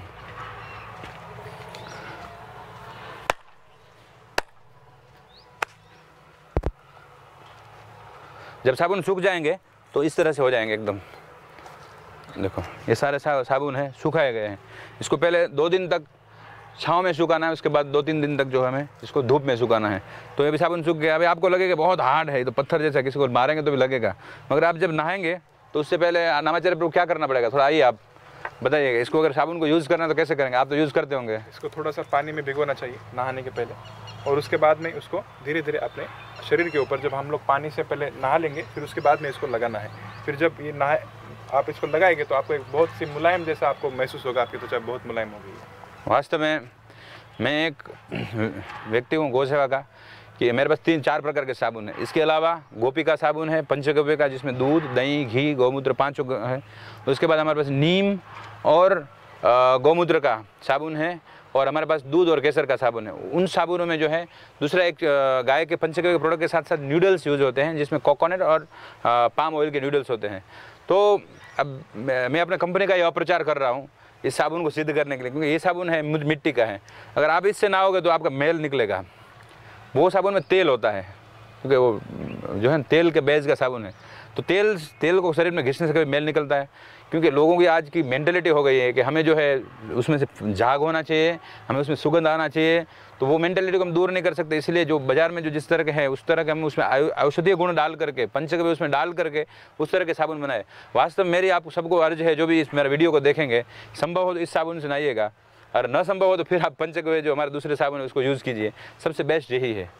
और ये साबुन कभी मशीन में नहीं बन सकते हैं, इसको लोग ही बनाएंगे। जैसे आप देख रहे थे 2 महिलाएं काम कर रहे थे, पूरे दिन में एक महिला 150 साबुन बनाती है और उनको हमको 200 रुपये दाढ़ी देनी पड़ती है। दाढ़ी मतलब एक दिन का 200 रुपये देते, तो उनको पैसे मिलते हैं। और वो साबुन जो मशीन में बनते हैं उसमें से केवल जो बड़ी बड़ी कंपनी वाले हैं उसको पैसा मिलेगा। मशीन बड़े जो मशीन जिनके पास है वही डायरेक्टली काम, तो लोगों को काम नहीं है। इससे आप इसको कह सकते हैं खादी गृह उद्योग, तो गृह उद्योग जैसा काम हो गया। तो इस साबुन को कोई भी बना सकता है, आप भी बना सकते हैं, बनाइए, क्योंकि इसमें कोई FDA लाइसेंस नहीं चाहिए, क्योंकि हैंडमेड सोप में टैक्स फ्री आइटम है। Again this item is tax free. और वो साबुन जो हमारे हैं वो 15% टैक्स लगता है, क्योंकि लग्जरियस आइटम है। और ये कुटीर उद्योग है, क्योंकि उससे गाँव के लोगों को काम मिलता है, इसलिए इसके ऊपर कोई टैक्स गवर्नमेंट नहीं डाला है। और मैं इसके लिए गवर्नमेंट को धन्यवाद भी करता हूँ, और सब लोगों को इसको प्रमोट करना चाहिए। मगर बहुत संत पुरुष कम है इस भारत में कि इस साबुन से नहाएंगे, क्योंकि आज सबको थोड़ा फीलिंग ये वो टाइम नहीं है, कौन लाल हो जाएगा ऐसा हो जाएगा। मगर मेरी प्रार्थना है आप प्रयास कीजिए। मैं तो काफ़ी बार नहाता हूँ, मैं तो सब मिक्स साबुन से नहाता हूँ, कभी उपटन से नहाता हूँ, कभी नहीं भी नहाता हूँ साबुन से, कभी उस साबुन से नहाता। मगर आपको प्रयास करना चाहिए इस साबुन से नहाए, और गजानंद जी से और आप सबसे मेरी प्रार्थना है कि इस साबुन से नहाए। आगे हम जाएंगे, हमारा डिस्पैच डिपार्टमेंट देखेंगे, वहाँ और भी मेरी जो बनी हुई जो चीज़ें हैं, जिस हमारे क्या होता है एक एक बाद एक प्रोडक्ट बनते जाता रहे, और बाकी जो प्रोडक्ट है उसको भी हम देखेंगे। हरे Krishna. Okay, great. Let me get some detailed shots on this, okay? બહાર से दिखाते हुए ઓફિસમાં કાંઈ ઓબ્સ્ટેકલ્સ નથી ને? જો તો બધું ત્યાં ડિસ્પેચ ડિપાર્ટમેન્ટ બહારથી એન્ટર પહેલા आगे से एडमिन नहीं डिस्पैच डिपार्टमेंट जाओ, बैठक रूम में से वीडियो काम भी आ जाएगा आपके उसके लिए, वापे के लिए। हाँ ठीक है। वैसा शूटिंग भी कर लेते हैं।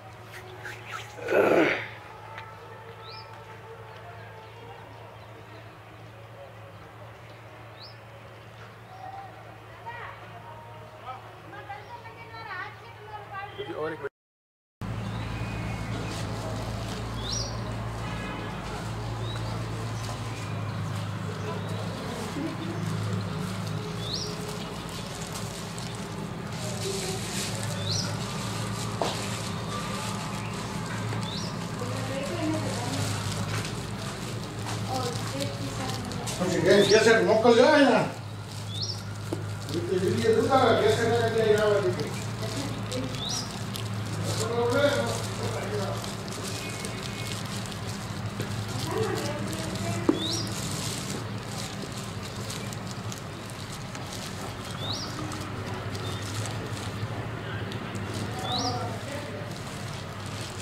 क्या इधर से ये हटाना पड़ेगा।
जितनी भी सारी चीज़ें जैसे कि जीवामृत है, बीजामृत है, खेत के लिए जितने भी कीटनाशक, कीट खदेड़े जो भी चीज़ें हैं उसको बनाए, बराबर है। और दूसरा जो अपने कुछ इनकम के लिए वो मैंने बताया, सबसे पहले धूप बना सकता है क्योंकि आसान है, बराबर है।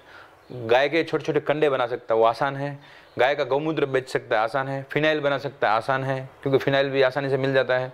और गौमूत्र अर्क और गौमूत्र घनवटी, अगर उसको FDA का रिस्क है, FDA मिल जाता है तो वो गौमूत्र अर्क और गौमूत्र घनवटी भी बेच सकता है। नहीं तो उसको खाली बिना स्टिकर के, बिना पाउच के, अगर जान पहचान वालों को ऐसे ही अगर बेच सकता है मतलब पैकिंग फॉर्म में अगर पैकिंग किया तो आप गवर्नमेंट के रूल्स के उसमें आ गए, तो आपको पैकिंग नहीं करना है, लूज आप उसको गौमूत्र अर्क को, और ऐसे ही आप उनकी बोतल लाए तो उनकी बोतल में भर के दे दिया, वैसे आप कर सकते हैं। वो आप पैकिंग करेंगे, स्टिकर लगाया, मतलब आप गवर्नमेंट के सारा रूल्स आपको फॉलो करने पड़ेंगे।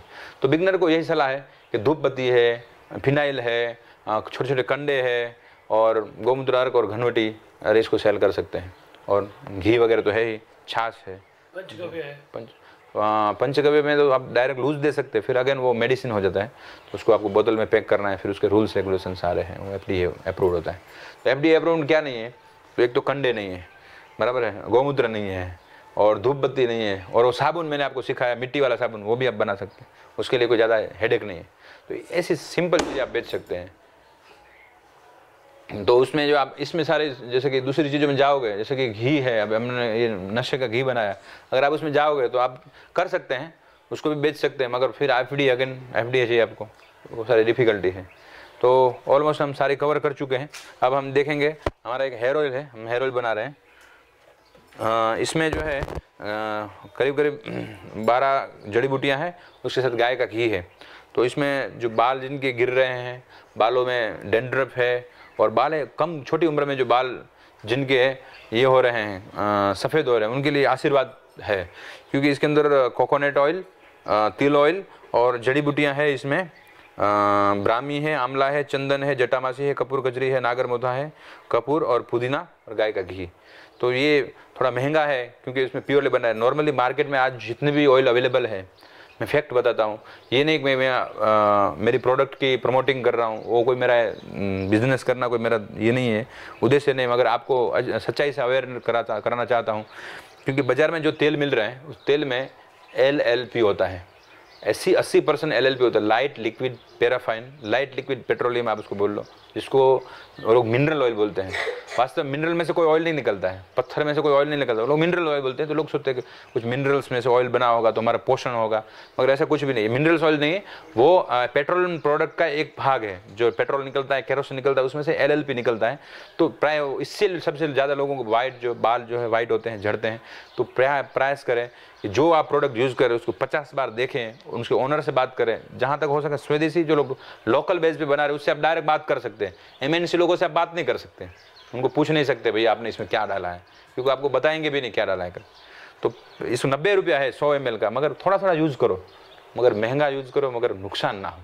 अगर इसी को मुझे 30 रुपये में बनाना है तो मुझे LLP डालना पड़ेगा, क्योंकि कोकोनट ऑयल 3000 रुपया, 2500 रुपया का एक डब्बा आता है 15 kg का, और जो नारियल है वो 3000 रुपये का आता है, करीब 200 रुपये किलो पड़ता है। तो आप इस जड़ी बूटियों का और उसका सबका कैलकुलेशन करेंगे तो आप अपने आप समझ जाएंगे कि 100 ग्राम कितने में पड़ता है। तो इस तरह की ये हमारा तेल है। उसके बाद जो है ये बड़ी बोतल है इसकी गौमूत्र अर्क की, और उसके बाद हम चलते हैं शैम्पू डिपार्टमेंट में। हमारा ये शैम्पू है, इसमें औषधियाँ ज़्यादा है, जड़ी बूटियाँ हैं, मगर इसमें हम SLS यूज़ करना पड़ता है हमको। अगर आप न चाहें तो न यूज़ करें, क्योंकि इसमें SLES है, क्योंकि सोडियम लॉरेल सल्फेट के बिना झाग या उसका बेस नहीं बन सकता है। तो इसमें सोडियम लॉरेल सल्फेट है। ये शैम्पू है हमारा, और इसमें औषधियाँ भी है सारी, जटामासी है, सिकाकाई है, मेहंदी है, नीम है, त्रिफला है, कपूर है, नागरमोथा है और मंजिष्ठा है, गाय का गौमूत्र है। तो आप अगर चाहें तो इसको यूज़ कर सकते हैं। उसके बाद हमारा केश निखार दूसरा एक शैम्पू है, वास्तव में शैम्पू नहीं कह सकते हैं, ये हेयर टॉनिक है।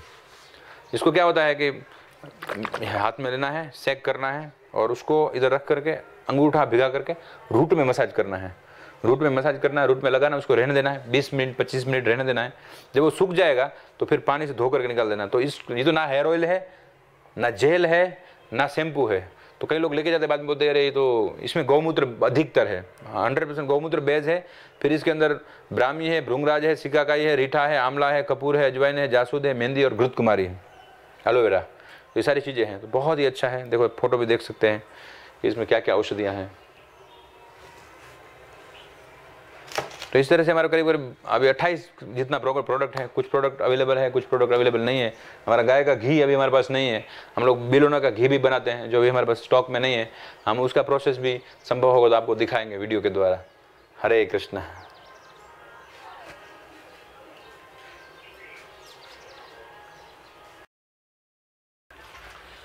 घनश्याम जी, मैं आपसे ये जानना चाहता था कि ये सब मैन्युफैक्चरिंग जितने प्रोडक्ट्स आप बना रहे हैं जो FDA अप्रूव, जिसमें FDA अप्रूवल की ज़रूरत है और जिसमें FDA अप्रूवल की ज़रूरत नहीं है, जितने भी 28 के आसपास प्रोडक्ट्स हैं, उनके मैन्युफैक्चरिंग को सीखने के लिए या समझने के लिए आपको कितना समय लगेगा, इसको कितना समय लगता है समझने के लिए, अगर कोई व्यक्ति को आके समझना हो आपके यहाँ? देखिए गजानन जी, बात इस तरह से है कि जैसे केश निखार, अभी हमने लास्ट में एक वीडियो दिखाया जो हमने शूट किया, केश निखार। केश निखार को अपने आप में बनाने के लिए पहले उसकी जो जड़ी बूटियाँ हैं उसको 5 दिन तक हमको गौमूत्र में भिगाना पड़ता है, फिर उसका रस निकालना है। उसी तरह फिर उसकी जो रस निकालने के बाद उसका जो प्रोसेस है तो करीब करीब 7 दिन का एक केश निखार बनाने का प्रोसेस है। तो 7 दिन तक शूट करना संभव नहीं है, क्योंकि हम उसको शूटिंग के द्वारा तो लोगों को नहीं बता सकते हैं, क्योंकि उसकी विधि है 7 दिन तक। उसी तरह कुछ ऐसी चीज़ें हैं जैसे कि हरड़े चूर्ण जो मैंने बताया, तो उसमें तो करीब करीब 12 दिन लगते हैं एक प्रोडक्ट बनाने के लिए। उसको 5 दिन तक भिगाना है, रोज़ गौमूत्र बदलना है, फिर सुखाना है, और हरड़े सुखाने के बाद फिर जब सूख जाएंगे तो फिर वापस उसको जो है कैस्टर ऑयल में भूंजना है, वापस उसको सुखाना है। जब सूख जाएंगे, पूरा पक्का सूख गया, फिर उसको पाउडर करना है, फिर सारी जड़ी बूटियाँ और मिक्स करनी है, फिर उसका मिक्सिंग पूरा प्रोसेस होता है, फिर उसको फिलिंग का प्रोसेस होता है। तो हर प्रोडक्ट का ऐसा है, इसमें 10 दिन, किसमें 12 दिन। तो अब उतना सारा प्रोसेस अगर हम शूट करना है तो उतना समय हमको रुकना पड़ेगा। उस तरह दंतमंजन में भी है, तो उस तरह जो ये आपको दिखाया लास्ट में ब्राह्मी आंवला ऑयल, उसको करीब 6-7 दिन लगते हैं। तो ये सारी चीज़ें बहुत मतलब टाइम लेने वाली है। तो हम लोग सारी चीज़ें तो शूटिंग करके नहीं दिखा सकते हैं, क्योंकि वो प्रैक्टिकल नहीं है। उसके लिए हमको पूरा यहीं रहना पड़ेगा, पूरी टीम को यहाँ रहना पड़ेगा और शूट करना पड़ेगा। तो नॉर्मली अगर किसी व्यक्ति को सीखना है तो करीब 6 महीने तक यहाँ रहना पड़ेगा, क्योंकि क्या होता है एक बार में कोई सीख नहीं सकता। शुरू में पहले उसको जड़ी बूटियों के नाम समझने पड़ेंगे, उसको प्रोसेस समझना पड़ेगा, उसके बाद वो पक्का हो जाएगा, दूसरी तीसरी बार रिपीट होगा। क्योंकि हम लोग क्या करते हैं कि एक साथ एक प्रोडक्ट बनाते हैं। अभी हम दंत मंजन का हमारा चल रहा है, आज की डेट में हमारा दंत मंजन का चल रहा है, जो लॉन्ग टर्म चीज़ें जो है, जिसको मैंने बताया, जैसे कि साबुन है, धूप बत्ती है, छोटे छोटे कंडे, तो हमेशा चलते रहते हैं, वो बनते ही रहते हैं। जैसे घी है, वो सब बनता ही रहता है। मगर जो लॉन्ग टर्म लेने वाली चीज़ें हैं, जैसे आयुर्घी वगैरह, उसमें क्या होता है कि हम प्रयास करते हैं कि पूर्णिमा का समय का घी ले आयुर्घी में, और पूर्णिमा का समय का घी का ही हम आयुर्घी बनाए। तो इन सब चीज़ों में थोड़ा समय लगता है। तो करीब व्यक्ति 6 महीने तक यहाँ रहेगा और उसमें काम करेगा, 6 महीने तक पूरा काम करेगा, तब जाकर वो सारी चीज़ें परफेक्टली सीख पाएगा। क्योंकि आप लिख कर ले लो, कुछ भी कर लो, मगर वो आप परफेक्ट नहीं कर सकते, क्योंकि कुछ चीज़ें जो है वो नेचुरली आपको सीखनी ही पड़ेगी। उसको आप प्रैक्टिकल नहीं करोगे तब तक वो समझ में नहीं आएगा। जैसे कि तेल बन रहा है, उदाहरण देता हूँ कि हेयर ऑयल बन रहा है या अंगमर्दन तेल बन रहा है, कब पक गया कैसे पता चलेगा? उसको लिख तो नहीं सकता पक गया मतलब कैसा हो जाएगा, वो आपको अनुभव करना पड़ेगा। उसकी स्मेल से, उसके कलर से वो आपको अनुभव करना पड़ेगा। जैसे नाड़ी वैद्य होता है, तो नाड़ी क्या है, वो हाथ में पकड़ने थोड़ी समझ में आएगा, उसको सुनना पड़ेगा। वो 3 प्रकार के जो नस है उसमें कौन सा कहाँ जा रहा है, उसकी क्या डिज़ाइन है, वो कौन जो अनुभवी व्यक्ति, उस तरह से घी बनाना है, उसमें मक्खन कब निकलना है, कब वो आ जाएगा। तो सब प्रैक्टिकल चीज़ें हैं जो आप करके सीख सकते हैं। बोलने से वर्बल्स है या राइटिंग में है वैसे सीख नहीं सकते। तो वो पूरा थोड़ा समय टाइम टेकिंग चीज़। जैसे कंडे है तो आपको बोलेंगे भाई डाई में डाल के ऐसे कर देना, तो आप बना सकते हैं। धूप में जड़ी बूटियाँ मिक्स कर दी, उसका आटा गूंद दिया, वो थोड़ा आसान है कि भाई धूप बना दिया, सूख गए, को जलाया, जल रहा है तो सूख गया, नहीं जल रहा है तो और सूखने दो, तो वो आसान चीज़ें हैं। फिनाइल है वो आसान चीज़ें हैं। गोमूत्र भरना आसान चीज़ है। अर्क बनाना मैंने बोला आपको आसान चीज़ है, क्योंकि उसमें कोई ज़्यादा समय नहीं लगता। घनवटी थोड़ी मुश्किल है, क्योंकि घनवटी में क्या होता है गजानन जी, वो कब गाढ़ा हो गया, आदमी अगर भूल गया और बहुत ज़्यादा पत्थर बन जाता है, आपको तोड़ फेंकोगे टूटेगा नहीं, वो फेल हो गया। हमारा शुरू में बहुत फेल होता था। तो उसमें भी आदमी जब वो कर रहा है, जो व्यक्ति, उसको पकड़ समझ में आ जाता है कि अब मेरा जो परफेक्शन हो गया, तो उसको ढीला रहेगा। आपको वटी बनाने के लिए ढीला चाहिए ना। तो उस तरह की बातें हैं कि आदमी को प्रैक्टिकल करना पड़ेगा। और एक जो व्यक्ति सीखा है, हमारे फैक्ट्री में करीब 15 लोग काम करते हैं, 9 रेगुलर लोग हैं, 6 लोग हैं इनरेगुलर है। जिस चीज़ जब हमको जरूरत पड़ती है तब उनको बुलाते हैं। तो 15 लोगों में से कुछ ऐसे लोग, इनके सबके माहिर लोग हैं, क्योंकि पिछले 4 साल से हमारे साथ काम कर रहे हैं। तो अब तो मुझे भी पता नहीं है जो उनको पता है, क्योंकि उनको सिद्धि प्राप्त हो गई। क्योंकि रोज व्यक्ति जो करता है वो सिद्ध हो जाता है। तो वो जो व्यक्ति जानता है, कभी मुझे उनको पूछना पड़ता है कि वास्तव में सब कुछ मैंने ही इंट्रोड्यूस किया है, मैंने वृंदावन सिखाया था। मगर न करते हुए आप जब कोई भी चीज़ को नहीं करते तो आप धीरे धीरे उसको भूल जाते हैं। तो ये चीज़ है, जो सिद्धि प्राप्त व्यक्ति है उसको खुश करना है, उसके साथ रहना है। वो आपको अगर सिखाएगा प्रेम से, उसको सिखाना होगा तो सिखाएगा, उसको फोर्स नहीं कर सकता इसको सिखाओगे, क्योंकि वो सबका अपना माइंड रहता है। अगर वो प्रसन्न हो गया, जैसे कि गजानन व्यक्ति है, उसको सिखाने जैसा है, तो आपको सारी चीज़ सिखा देगा। नहीं तो बोलेगा ऐसे बनता है, वो शॉर्टकट पता देगा, बताएगा ही नहीं आप। तो हम देखे कई बार नया जो लड़के आते हैं, नया स्टाफ आते हैं, उनको नहीं सिखाते पुराने वाले, फिर हमको सिखाना पड़ता है। तो ये सब चीज़ें हैं, थोड़ा मुश्किल है, मगर हम सोच रहे हैं कि आगे कुछ ऐसा कोर्स करें जिसमें लोगों को यहाँ रहने दें, प्रैक्टिकली हम उसको करके जो हमारा आदमी है उसके लिए एक बैच बनाए, उनको सिखाएं, 1 बैच बनाए 2 बैच बनाए। तो हम अभी वैदिक एकेडमी ऑफ पंचगव्य एजुकेशन करके पूरा एक इसको शॉर्ट में वापे कहेंगे हम लोग, तो वैसा एक कोर्स चालू कर रहे हैं जो करीब करीब जुलाई से शुरू होगा। तो उसमें हम लोग प्रयास करेंगे कि 21-22 प्रकार की औषधियाँ कैसे बनाई जाए। कुछ चीज़ें मुश्किल है, जैसे कि साबुन वगैरह बनाना है, जैसे हमने आपको दिखाया गोपिका वगैरह, तो वो इंडस्ट्रीज आइटम है, वो आसानी से कोई बना नहीं सकता। उसके लिए 9-10 लाख का मशीन लगता है, जो वो मशीन चाहिए, शैम्पू वगैरह लेके काफ़ी सारी चीज़ें चाहिए बनाने के लिए। और नॉर्मली आप शैम्पू बना सकते हैं, मगर उसको मिक्सिंग वगैरह प्रॉपर करने के लिए उसको मिक्सर्स वगैरह थोड़ा महंगे आते हैं। जैसे वटी हाथ से भी बना सकते हैं, हम मशीन से बनाते हैं, मशीन महंगा आता है। तो नया व्यक्ति होता है उतना सारा इन्वेस्टमेंट नहीं कर सकता, उतना ज़्यादा इन्वेस्टमेंट होगा वो फिर क्यों ये सब काम भी करेगा। तो ये नए व्यक्तियों के लिए सबसे बेस्ट है, मैंने जैसे आप बताया, कंडे, धूप, गोमूत्र है, गोमूत्र अर्क है, घनवटी है, और काफ़ी सारी चीज़ें और भी है जो हम समय के हिसाब से लोगों को देंगे। मेरा दूसरा प्रश्न ये है कि हमारा ये जो कोर्स हम शूट कर रहे हैं और जो हमने पुरानी जो शूटिंग की है इस कोर्स के, इसका उद्देश्य ये है कि भारत के हर गांव में एक छोटा कुटीर उद्योग बने और हर गांव की जो दवाइयों की रिक्वायरमेंट है, जो गौ संबंधित है, और जो अलग अलग चीज़ों की रिक्वायरमेंट है, जैसे साबुन हुए, तेल हो गया, मलहम हो गया, जो सब आप बना रहे हैं, तो वो बना सके।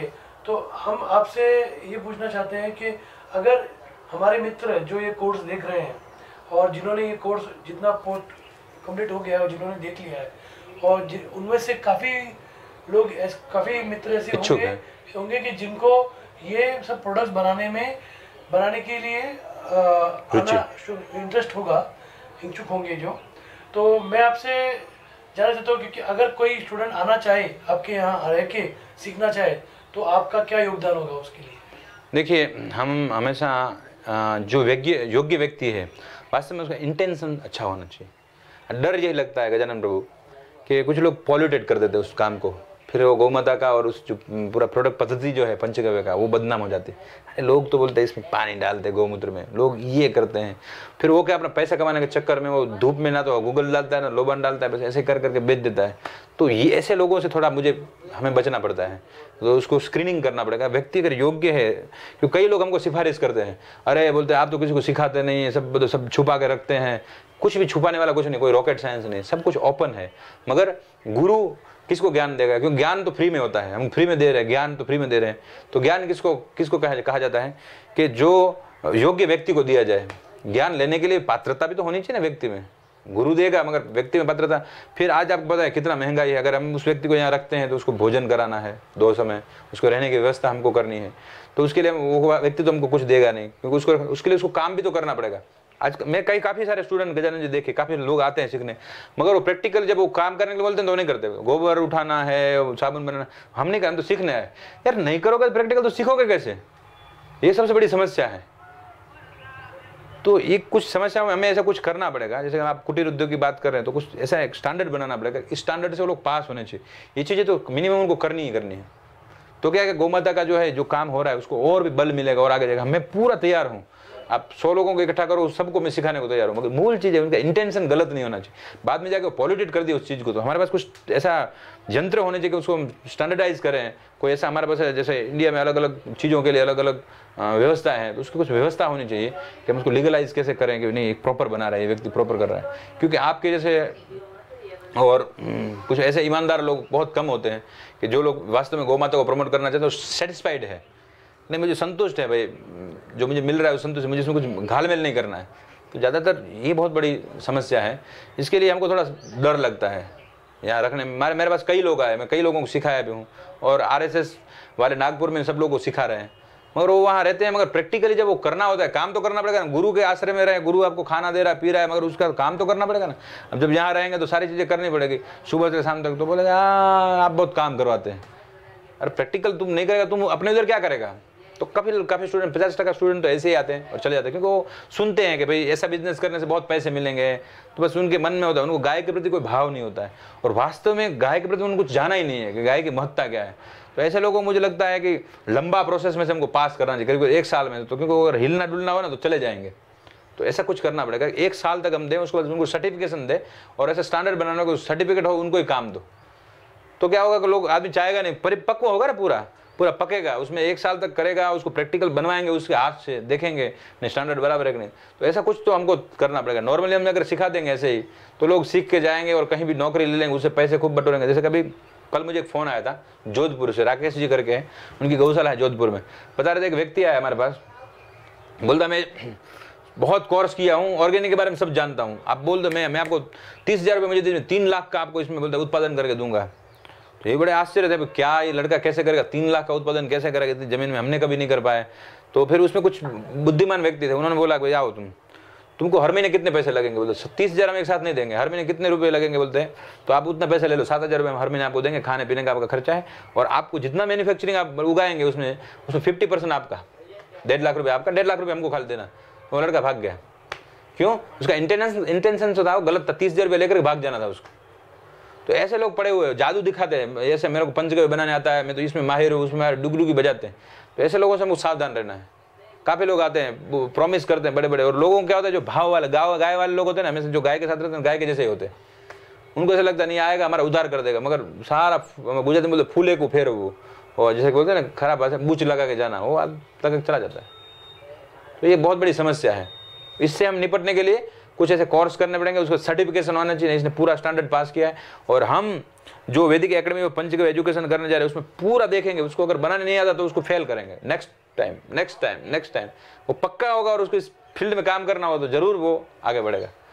तो जो आपकी जो बात है उससे मैं ये समझ रहा हूँ कि कोई भी स्टूडेंट, कोई भी मित्र यहाँ पे आके सीखना चाहे तो घनश्याम जी अपने इनवाइट कर रहे हैं, पर ये भी कंडीशन रख रहे हैं कि उन्हें हर प्रोडक्ट को अपने हाथ से बनाना है, और सिर्फ 1 बार 2 बार नहीं, पर कई 100 बार बनाना है, करीब 6 महीने तक यहाँ उनको रहना पड़ेगा है, और हर प्रोडक्ट को अपने हाथ से कई 100 बार बनाना है, जब तक वो उस चीज़ में माहिर परफेक्शन प्राप्त नहीं कर ले।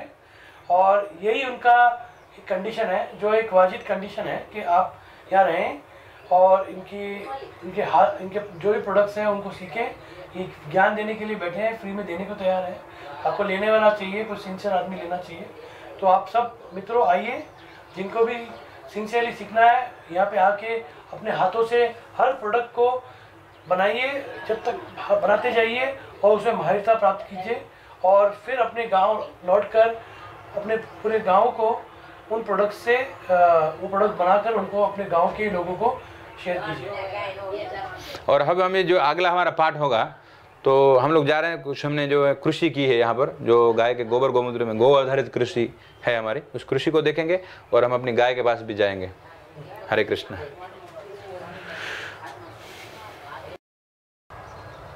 हरे कृष्णा। अभी हम थोड़ा एक्सपेरिमेंट कर रहे हैं, कुछ अपने आप के लिए, और कुछ सीख रहे हैं कि हमारे पास कुछ ज़मीन है तो हम ऐसा कुछ करें कि घर के लिए सब्जियां हो जाए, गाय के लिए घास हो जाए। तो हमने ये टपक पद्धति से और नेचुरली किसी प्रकार का यूरिया DAP कोई केमिकल यूज़ किए हुए 20 दिन की मक्का है। आप देखिए 20 दिन की मक्का, उसमें टीलिंग भी नहीं किया है। हम जैसे ऋषि कृषि होती है उसी तरह से हमने टीलिंग नहीं किया है, केवल स्क्रैच करके मक्का डाल दिया था। देखो अभी 20 दिन में इतने तक मक्का आ गया है। और सामने जो है आप देखेंगे वो है स्वीट सूडान ग्रास है, वो भी अच्छा ग्रो कर रहा है, अच्छा आ रहा है। ये केवल हम लोग 1 घंटा पानी चलाते हैं सुबह में, और टपक पद्धति है, पूरा ड्रिप इरिगेशन सिस्टम है। और हम आगे बढ़ते हैं, हमने सब्जियां कुछ उगाई है, तो हम सब्जियां देखेंगे, कुछ हमने वेजिटेबल्स लगाए हैं।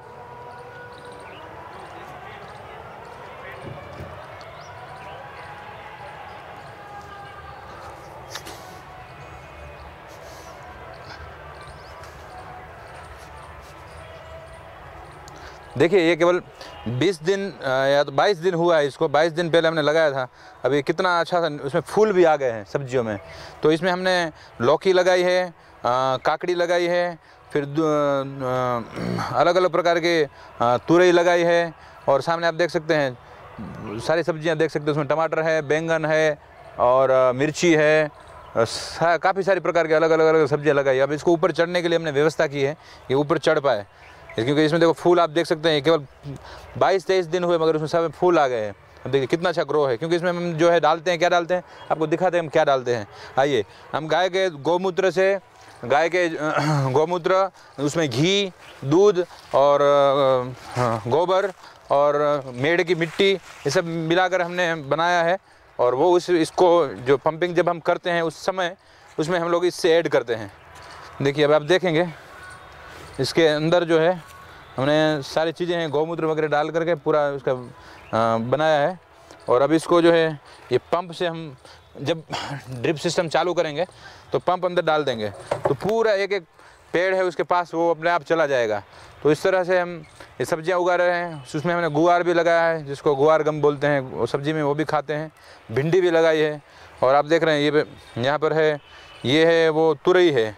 तो अलग अलग प्रकार की हम सब्जियाँ सब उगा रहे हैं और अपने खुद के लिए भी और गायों के लिए। और कैस्टर भी लगाया हमने पूरा, क्योंकि हमें जड़ी बूटियों में हमको लगता है तो एलोवेरा हमको लगता है, कैस्टर लगता है, मेहंदी लगता है। धीरे धीरे हम इसको पूरा करने के लिए ट्राई कर रहे हैं कि कैसे हो। और बायोडाइवर्सिटी हम कुछ भी निकालते नहीं हैं, हाथ से कुछ भी नहीं निकालते हैं, पूरा रहने देते बायोडाइवर्सिटी, क्योंकि बाकी सारे जो औषध पौधे हैं वो भी इनके लिए ज़रूरी है। हरे कृष्णा।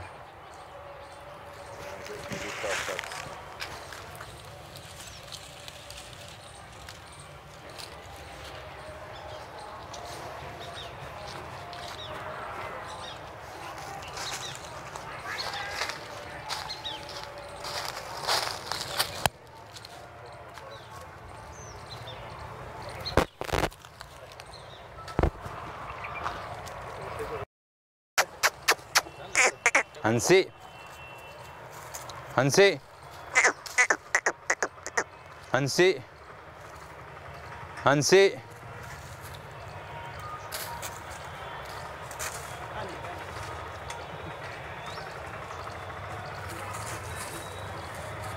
हंसी हंसी लो लो लो लो लो लो लो लो लो लो हंसी।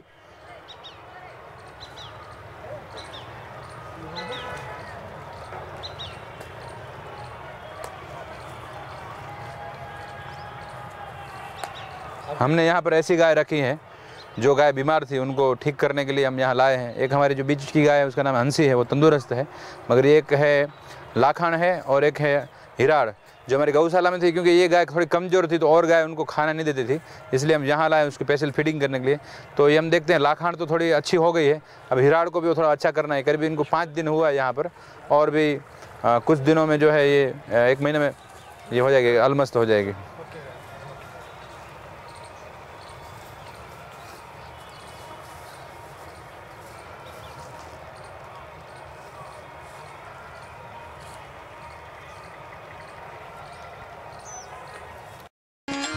Hare Krishna, Hare Krishna, Krishna Krishna, Hare. Real loud with your heart.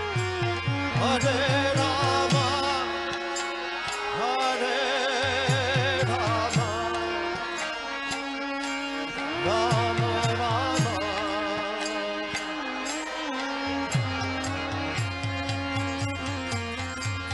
Hare Krishna, Hare